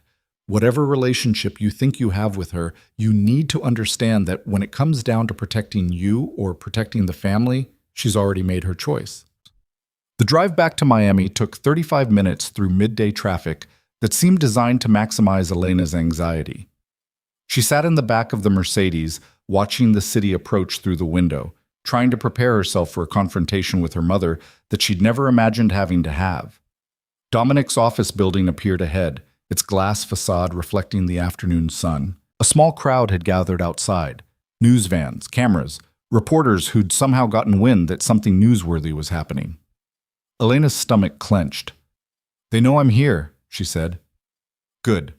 Let them see you. Let them see that you're calm, rational, and definitely not someone who needs psychiatric intervention. Dominic's jaw was set. Your mother wanted a public confrontation? She's about to get one. The car pulled up to the building's private entrance, but before they could exit, Elena's phone rang. Her mother's number appeared on the screen. Don't answer, Dominic said immediately. But Elena was already accepting the call, some part of her desperately hoping this was all a misunderstanding, that her mother was calling to say she'd been forced into this and wanted to help Elena instead. Mom? Patricia Hart's voice came through the speaker, tight with stress and something that might have been genuine anguish. Elena, sweetheart, please, just come talk to me. Let me help you. You're not thinking clearly, and I understand. The stress, the embarrassment, everything that happened, it's overwhelming. But we can fix this. There are excellent facilities where you can rest, get proper treatment, and then we can work everything out as a family. I don't need treatment. I'm not sick. You walked away from your wedding, Elena. You've been hiding with criminals who are filling your head with lies about your father. You're making accusations that could destroy our entire family based on paranoid delusions. These are not the actions of a healthy person. Elena felt something break inside her chest. Not her composure, but the last fragile hope that her mother might choose her over family loyalty. They're not delusions, Mom. Everything I've said is true, and you know it. You've always known what Dad was doing with the shipping company. You chose to look the other way because it was convenient, because it funded the lifestyle you wanted, because asking questions would have been uncomfortable. That's not fair. I've always protected you, always put you first. You're literally trying to have me committed to a psychiatric hospital right now. You brought Dad's lawyer to Dominic's office with legal papers to lock me away, so I can't tell the truth about what our family has been doing. How is that putting me first? Silence on the other end of the line. When Patricia spoke again, her voice was different, harder, more desperate. If you don't stop this, Elena, you're going to destroy everything. Your father will go to prison. Our assets will be seized. Everything we've built, everything we are, will be gone. Is that really what you want? To be responsible for ruining your entire family? I want you to take responsibility for your own choices instead of blaming me for exposing them. Please. Now Patricia was crying, and Elena hated how much that sound still affected her. Please, just come inside. Talk to me face to face. Let me explain things you don't understand. You're my daughter, and I love you, and I can't watch you throw your life away because you're angry and confused. Dominic was shaking his head, mouthing, "Don't do it." But Elena was already making up her mind. I'll come inside, she said, but I'm bringing witnesses and I'm not signing anything. This isn't a negotiation, Mom. It's me giving you one chance to do the right thing. She hung up before her mother could respond. Dominic looked at her like she'd lost her mind. That's exactly what they want. They get you inside, claim you're having an episode, and suddenly those commitment papers look a lot more legitimate. Then make sure that doesn't happen. Bring cameras, bring witnesses, bring whoever you need to bring, but I'm not hiding from my mother. Elena met his eyes. You said this was my choice, remember? Well, I'm choosing to face her. I'm choosing to look her in the eye and make her admit what she's really doing. For a long moment, Dominic just stared at her. Then he pulled out his phone and started making calls. Fine, we do this your way, but the second things go sideways, we're out of there, understood? Understood. 10 minutes later, they walked into Dominic's office building, surrounded by an entourage that looked like a small army. Dominic's security team flanked them. 2 attorneys Dominic had summoned walked ahead, clearing a path, and bringing up the rear was a cameraman Dominic had called from Rebecca Moreno's team to document everything that happened. Patricia Hart was waiting in Dominic's main conference room, looking every inch the society matriarch. Designer suit, perfect hair, pearls that had probably been her grandmother's. Standing beside her was Gerald Morrison, Richard Hart's attorney for the past 20 years, holding a leather folder that Elena knew contained the commitment papers. Her mother's face crumpled when she saw Elena, genuine emotion breaking through the careful composure. Oh, sweetheart, look at you. You look exhausted. I am exhausted, Mom. Exhausted from discovering my entire life was a lie. Exhausted from being treated like a commodity instead of a person. Exhausted from having to fight my own family just to be allowed to tell the truth. Patricia reached out as if to embrace her, but Elena stepped back. The rejection clearly hurt, which gave Elena a small, bitter satisfaction. Let's all sit down, Gerald Morrison said with practiced calm. I'm sure we can resolve this situation reasonably if everyone remains civil. Civil, Elena repeated. Like civilly trying to have me declared mentally incompetent so I can be locked in a psychiatric facility? It's not like that, Patricia started. Then what is it like? Explain to me how showing up with commitment papers is anything other than trying to silence me before I can tell the truth about Dad's criminal operation. Gerald's expression remained neutral. Your father is concerned about your welfare, Elena. The allegations you've been making, the company you've been keeping. His eyes flicked to Dominic with obvious disdain. These are signs of a psychological break that requires professional intervention. I'm not having a psychological break. I'm perfectly sane, and you know it. Do you deny that you walked away from your wedding in front of hundreds of witnesses? No. I deny that walking away from a fraudulent marriage makes me mentally ill. Do you deny that you've been staying with a known criminal who has a vested interest in destroying your family's business? I've been staying with someone who offered me protection when my own family threatened me. That's not insane. That's survival. Gerald opened his folder and pulled out several documents. We have statements from multiple witnesses indicating erratic behavior, emotional instability, and paranoid accusations without factual basis. We have your own father testifying that you've always been prone to dramatic reactions and poor judgment. And we have documented evidence that you've aligned yourself with individuals who are actively working to harm your family. What you have, Dominic said, speaking for the first time since they'd entered the room, is a desperate attempt to discredit a woman who's about to expose a decade of criminal activity. And it's not going to work. Gerald's smile was thin. Mr. Vale, I wondered when you'd involve yourself directly. Tell me, does Elena know about your own legal troubles? The federal investigations into your operations? The fact that everything you touch turns criminal? Actually, she does. I've been remarkably honest with her about who I am and what I do. Can you say the same about her father? Patricia stood abruptly. This is getting us nowhere. Elena, please, just sign the papers allowing us to get you proper care. A few weeks of rest, some therapy to process the trauma of the wedding, that's all we're asking. Then you can come home and we'll work everything out as a family.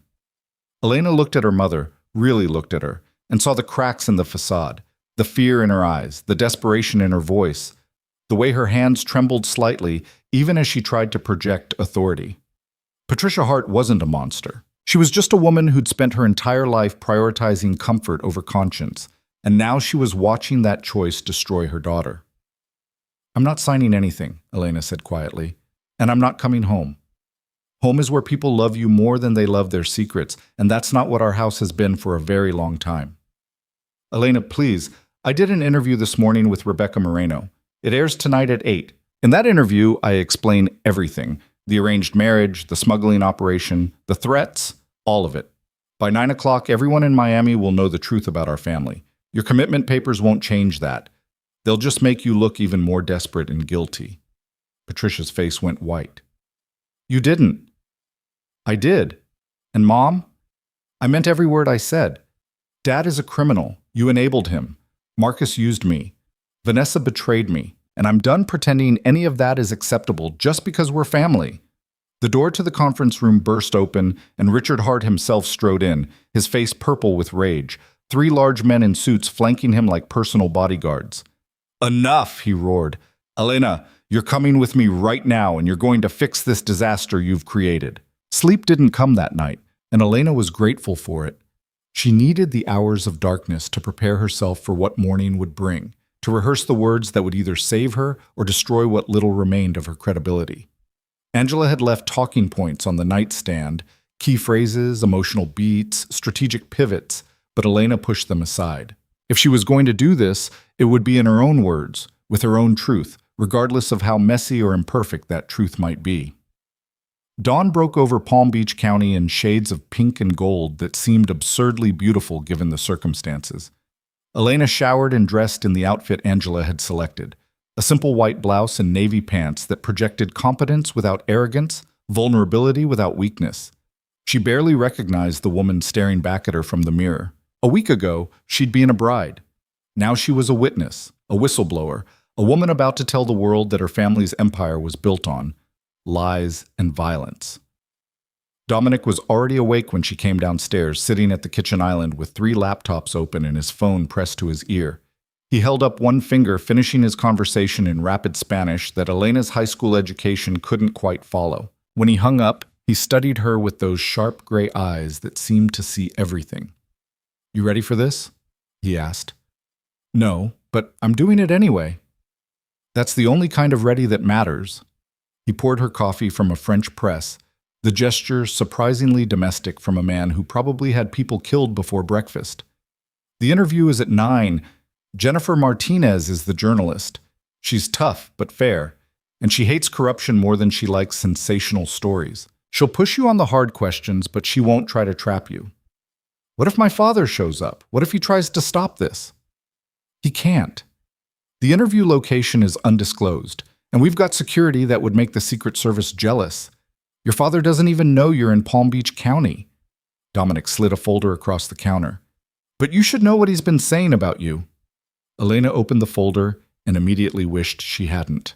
Her father's latest statement was even more damning than the first, claiming she'd been exhibiting erratic behavior for months, that the family had been trying to get her help, that her accusations were the product of paranoid delusions exacerbated by the stress of wedding planning.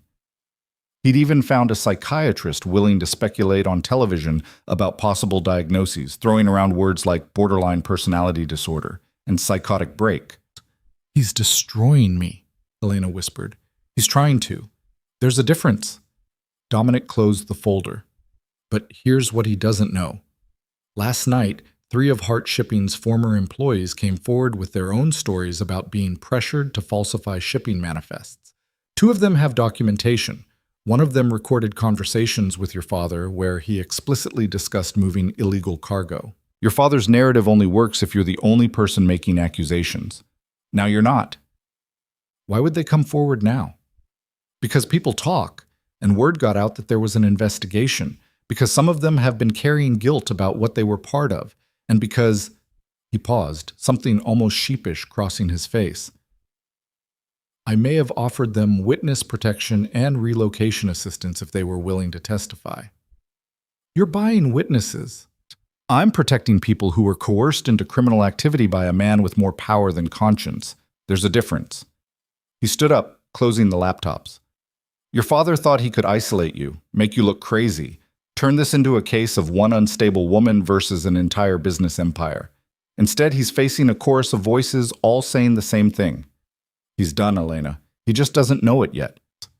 The interview took place in a nondescript office building in West Palm Beach, in a room that had been converted into a makeshift studio with lights and cameras and sound equipment.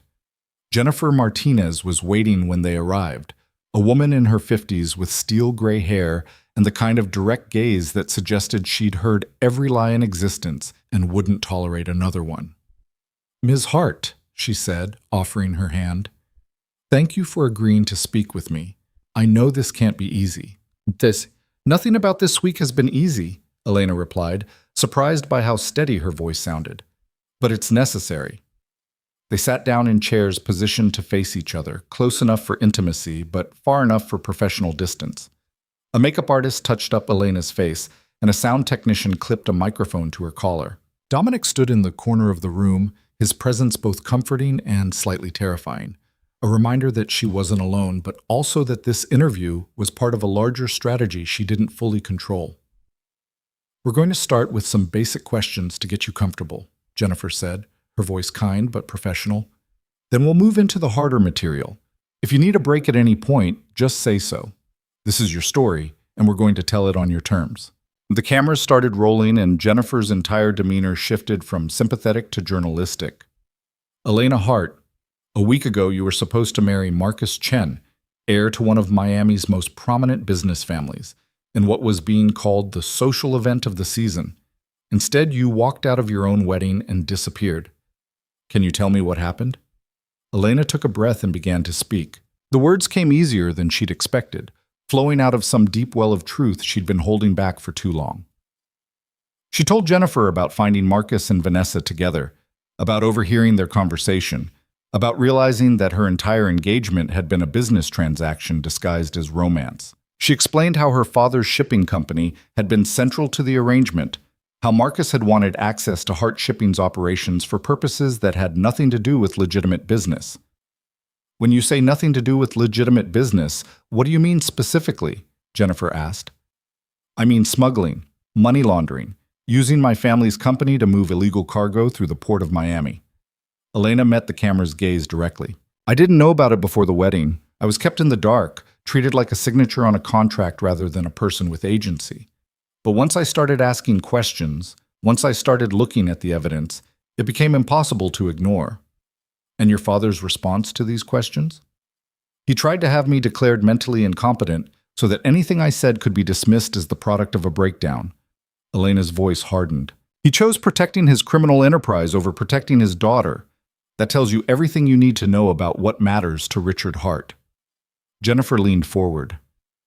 "There are people who will watch this interview and think you're a scorned woman looking for revenge against your ex-fiancé and your family. How do you respond to that?" "I'd say they should look at the evidence. 3 federal agencies are currently investigating Hart Shipping based on documentation I helped provide. Marcus Chen is in custody on extortion charges based on recordings of him threatening me directly.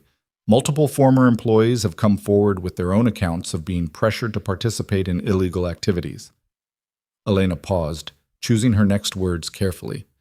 "This isn't about revenge, this is about accountability. And if being a scorned woman is what it takes to hold powerful men responsible for their crimes, then I'll wear that label proudly." The interview continued for another hour, Jennifer pressing on details and timelines and emotional impacts. Elena answered every question as honestly as she could, even the ones that made her look naive or complicit. Yes, she'd been blind to what was happening around her. Yes, she'd trusted people who didn't deserve that trust. Yes, part of her still loved her family, despite everything they'd done. "What do you want people to understand about your situation?" Jennifer asked near the end. Elena thought about the question, about all the things she'd learned in the past week about power and choice and the price of freedom. "I want people to understand that abuse isn't always obvious. It doesn't always leave bruises you can see. Sometimes it looks like a beautiful wedding dress and a promising future. Sometimes it looks like family dinners and business opportunities. Sometimes the people hurting you are the same people who claim to love you most." She felt tears building, but didn't try to stop them. "And I want other women who might be in similar situations to know that walking away is possible. It's terrifying and it costs more than you think you can afford to pay, but it's possible. You don't have to accept the life other people have planned for you. You can choose something different, even if that choice means standing alone. When the cameras finally stopped rolling, Elena felt hollowed out, like she'd given away pieces of herself that she'd never get back. Jennifer thanked her, promised the interview would air that evening, and quietly added that she believed her. "For what it's worth," Jennifer said, "I've been covering Miami corruption for 20 years, and this is the bravest thing I've seen anyone do. Your father has powerful friends, and they're going to come after you hard. But you just made it a lot harder for them to succeed." Dominic drove them back to the safe house in silence, giving Elena space to process what she'd just done. It wasn't until they were back behind the security walls that he finally spoke. "You were extraordinary," he said quietly. "Better than I could have hoped. I feel like I just set fire to my entire life." "You did, but sometimes that's the only way to clear ground for something new to grow." He pulled the car into the garage and turned off the engine but made no move to get out. "Your father is going to retaliate, probably within hours of this interview airing. I need you to be prepared for that." "What kind of retaliation?" "The kind where he shows up here with lawyers and possibly law enforcement, claiming you've been kidnapped or coerced. The kind where he tries to paint me as the villain and himself as the concerned father trying to rescue his troubled daughter." Dominic's jaw tightened. "I've dealt with men like your father before. When they can't control the narrative, they try to control the people telling it. So what do? We let him come. We let him make his accusations, and then we show him exactly how little power he actually has." Dominic finally looked at her, his gray eyes intense. "But Elena, I need you to understand something.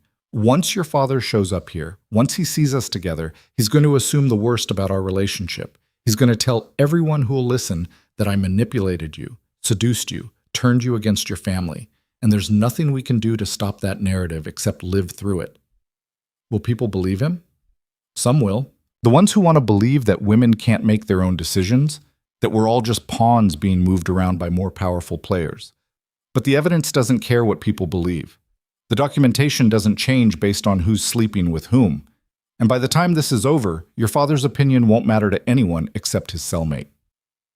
The interview aired at 6 o'clock that evening, interrupting regular programming with a special report. Elena watched it from the safe house living room. Dominic beside her, and Angela hovering nearby with tea, and the kind of quiet support that came from years of managing crises. Seeing herself on screen was surreal.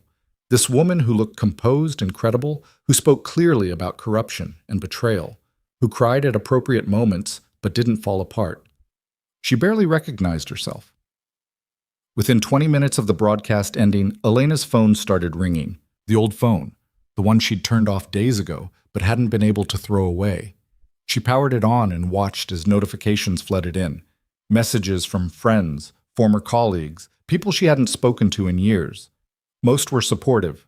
Some were vicious. A few were clearly from her father's allies, calling her a liar and a traitor. And then, at 7:43, a text from her mother. "Your father is on his way to get you. Please, Elena, please, just come home. We can fix this. We can make this right. Just come home." Elena stared at the message, her throat tight. This was what she'd been waiting for. Some acknowledgement from her mother, some sign that Patricia Hart was more than just an extension of her husband's will. But even now, even after everything, her mother's concern was about fixing the situation, making things right, restoring the status quo.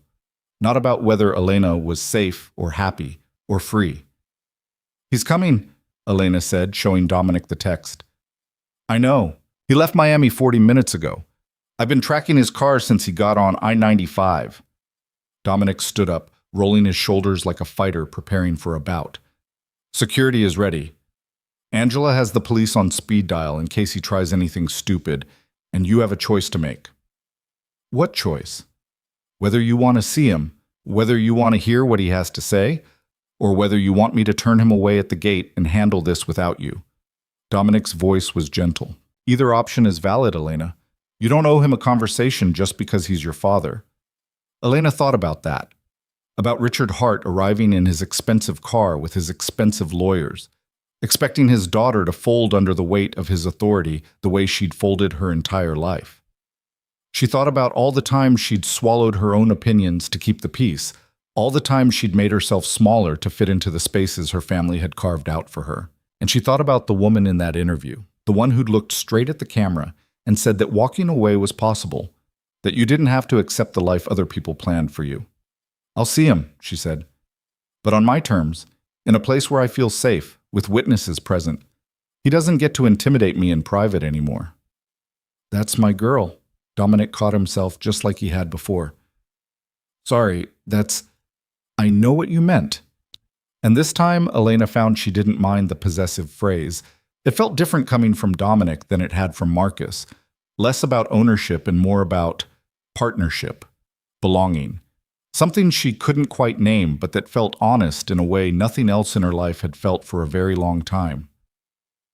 Richard Hart arrived at 8:15 with an entourage that would have been impressive if it wasn't so desperate. 2 lawyers, a security guard who was clearly just for show, and Patricia Hart looking small and terrified in the passenger seat of the lead car. Dominic's security held them at the gate, while Angela went out to explain the conditions. Richard could come in, alone, unarmed, and under video surveillance. If he agreed, he could speak with his daughter. If he didn't, he could leave. Elena watched through the window as her father's face turned red with rage, as he gestured angrily at the security guards, as her mother touched his arm and said something that made him pause. Finally, reluctantly, he nodded. They met in the living room, with Dominic standing near the door and Angela positioned by the security monitors. Richard Hart looked older than Elena remembered, gray around the temples, lines around his eyes that hadn't been there a month ago. Or maybe they'd always been there and she'd just been too conditioned to worship him to notice. Elena. Her name came out rough, like he was forcing it past some obstruction in his throat. Thank God. When I saw that interview, when I heard what you were saying, sweetheart, what have they done to you? They haven't done anything to me. I made my own choices. Choices? Richard's laugh was bitter. You call being manipulated by a career criminal a choice? You call destroying your family's reputation and livelihood a choice? Elena, look at me. Really look at me. I'm your father. I've loved you since the day you were born. Do you honestly think I would ever do anything to hurt you? The question hung in the air, and Elena realized with startling clarity that her father genuinely believed what he was saying. He'd compartmentalized so thoroughly, justified his actions so completely, that he truly didn't see the contradiction between loving his daughter and selling her to secure a business deal. I think you love me the way you understand love, Elena said carefully, as something conditional, something that requires I play a specific role in the story you've written about your life. But that's not real love, Dad. Real love doesn't trade people like assets. Real love doesn't try to have someone committed to a mental institution because they discovered the truth. The truth? Richard's voice rose.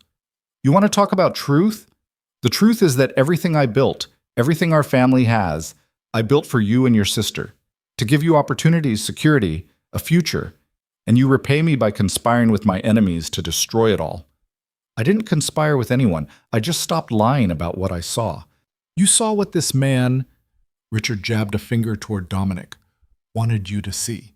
He manipulated you, Elena. Took advantage of your emotional state after the wedding, fed you half-truths and distortions until you couldn't tell reality from paranoia. And now you're so deep in his influence that you actually believe you're making independent choices. Elena felt anger flare hot in her chest. You want to talk about manipulation? Let's talk about how you arranged my entire engagement without telling me it was a business transaction. Let's talk about how you knew Marcus was using me and you let it happen because it benefited Hart Shipping. Let's talk about how you tried to gaslight me into thinking I was crazy when I started asking questions about where all that money was really coming from. I protected you. I kept you safe from the realities of how business works in this city. You made me complicit in crimes I didn't even know were being committed. Elena stood up, her whole body shaking. You used my name on shipping manifests, Dad. My signature on documents authorizing cargo I never saw. If Dominic hadn't helped me understand what was happening, I would have ended up in prison alongside you, and you would have let that happen to protect yourself. That's not true. I would never. You already did. The moment you tried to have me declared incompetent, the moment you told the media I was having a breakdown, you chose your empire over your daughter. So don't stand there and tell me about love when what you really mean is ownership. Richard's face had gone purple, veins standing out on his forehead. You ungrateful, do you have any idea what you've done? The FBI has frozen everything. The company is worthless. 20 years of work gone because my own daughter decided to play hero with a criminal who's using her for his own purposes.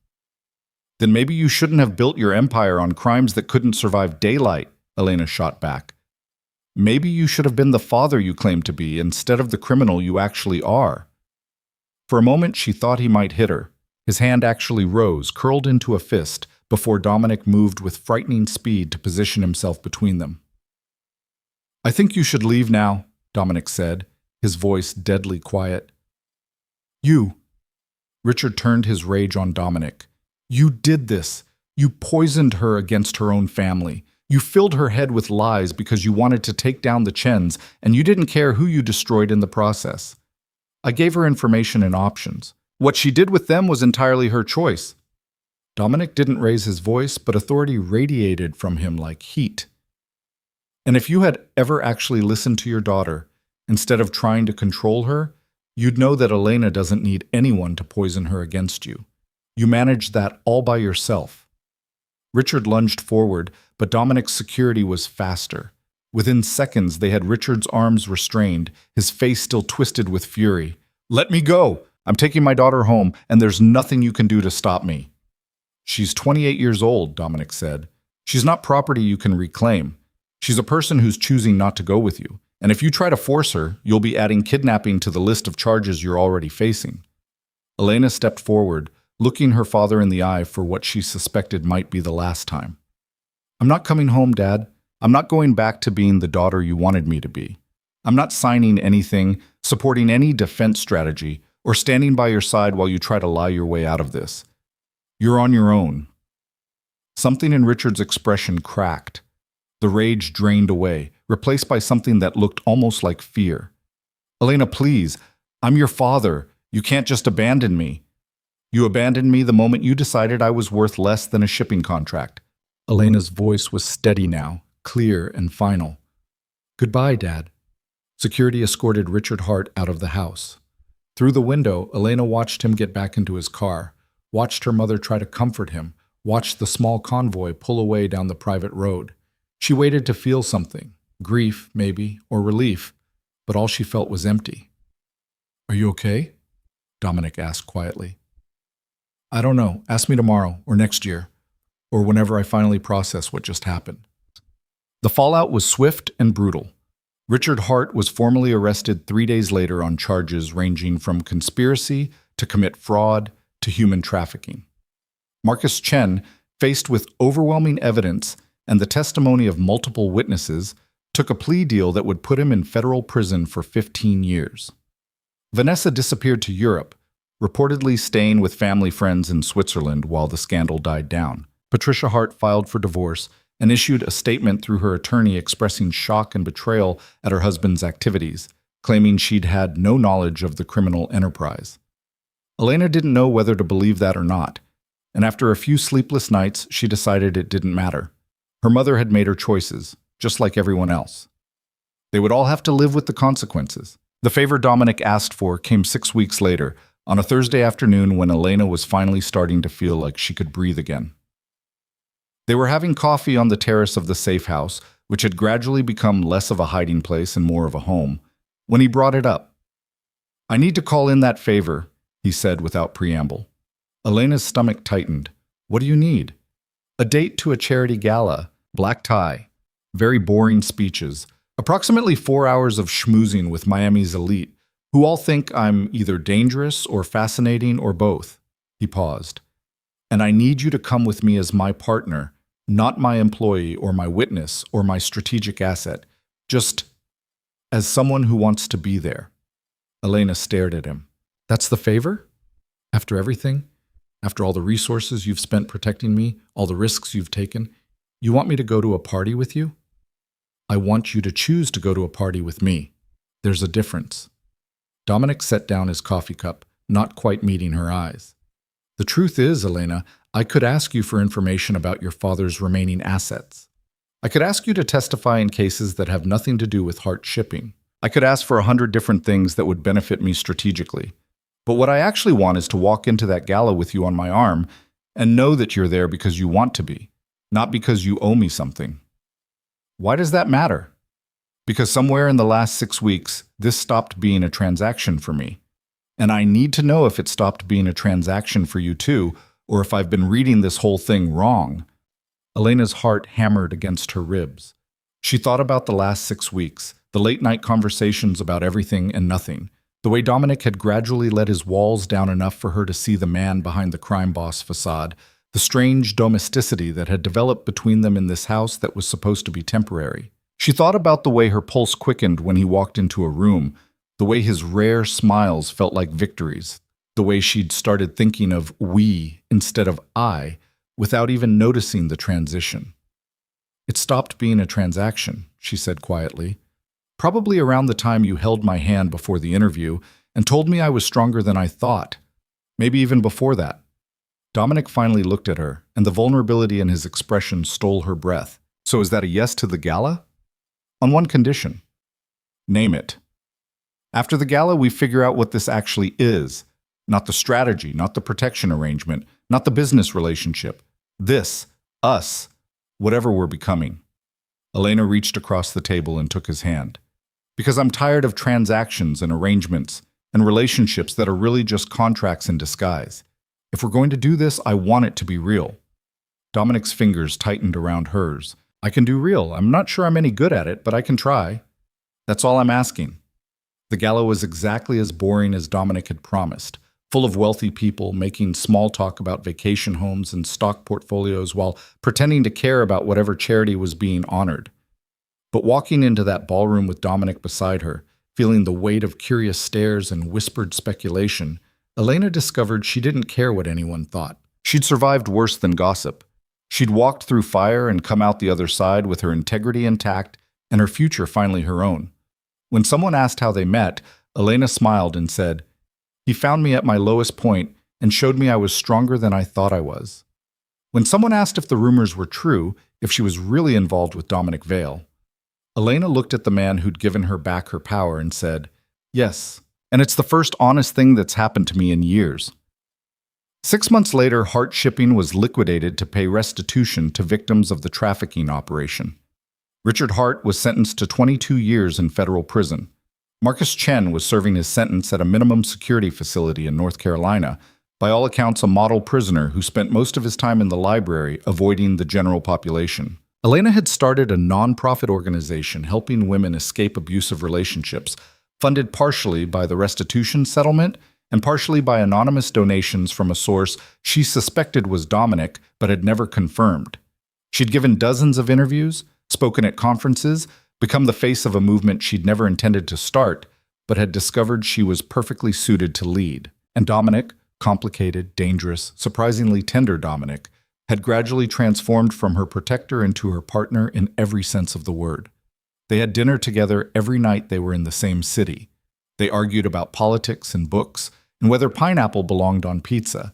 They built something that looked nothing like the transaction that had brought them together, and everything like the relationship Elena had always wanted but never knew how to ask for. On a cool evening in December, almost a year after Elena had walked away from her wedding, she stood on the balcony of the penthouse apartment she now shared with Dominic and looked out at the Miami skyline. The city glittered below her, vast and indifferent to the small dramas playing out in its streets. Somewhere down there, her father was sitting in a cell. Her mother was rebuilding a life in Palm Beach. Vanessa was still in Europe, reportedly engaged to a banker from Geneva. And here, in this space above it all, Elena Hart had finally found the thing she'd been searching for without knowing its name. Freedom. Real freedom. The kind that came from choosing your own path, even when that path led somewhere unexpected and occasionally terrifying. Dominic came up behind her, wrapping his arms around her waist and resting his chin on her shoulder. "What are you thinking about?" "That a year ago I thought my life was over, and it was just not in the way I thought." "Any regrets?" Elena thought about that question, really considered it. Did she regret the pain of walking away, the loss of her family? The public scrutiny and the whispered speculation about her relationship with a known criminal? Did she regret any of the choices that had led her here, to this moment, to this man, to this life she'd built from the ashes of the one that had burned? "No," she said finally. "No regrets. Not even one." "Good. Dominic pressed a kiss to her temple. Because I have something to ask you, and I need you to know it's not a transaction or a favor or any kind of strategic arrangement. Elena turned in his arms, her heart suddenly racing. What is it? He pulled a small box from his pocket, and Elena's breath caught. But when he opened it, she found herself laughing, because inside wasn't a ring, but a key. It's to a house, Dominic said, smiling at her reaction. In Coconut Grove, far enough from my business dealings that you'll have privacy. Close enough to your nonprofit that you won't spend your life in traffic. 3 bedrooms, a garden, space for the life I hope we're going to build together. No contracts, no arrangements, no strings attached. Just a home. If you want it. If I want it? Elena took the key, feeling its weight in her palm. Dominic Vale, are you asking me to live with you? I'm asking you to build a life with me. The living together part just seemed like a logical first step. His expression turned serious. But I mean it, Elena. No obligations, no hidden agendas. Just 2 people who found each other in the worst possible circumstances and somehow managed to make something good out of it. If you're not ready, if you need more time, I can wait. I'm very patient when it matters. Elena looked at this man who'd given her back her power, who'd stood beside her when her whole world collapsed, who'd asked for a single date to a party as his favor, and then proceeded to build a partnership that was more honest than any relationship she'd ever had. And she realized that for the first time in her entire life, she wasn't being asked to trade one cage for another. She was being offered a choice, real, genuine, terrifying choice, and the freedom to make it entirely on her own terms. I don't need more time, she said, closing her fingers around the key. I choose this. I choose us. I choose the life we're going to build together, whatever that looks like. Dominic pulled her close, and when he kissed her, Elena tasted possibility and promise, and the strange, unexpected sweetness of a future that belonged entirely to her. The woman who'd sat freezing in a parking garage in a destroyed wedding dress had been looking for rescue. But the woman standing on this balcony, wrapped in the arms of a complicated man who'd shown her that love could be both fierce and gentle, had learned something far more valuable. She didn't need rescuing. She never had. She just needed the courage to save herself, and someone willing to stand beside her while she learned how. And as the Miami night stretched out around them, full of possibility and starlight and the promise of tomorrow, Elena Hart finally understood what freedom felt like. It felt like coming home.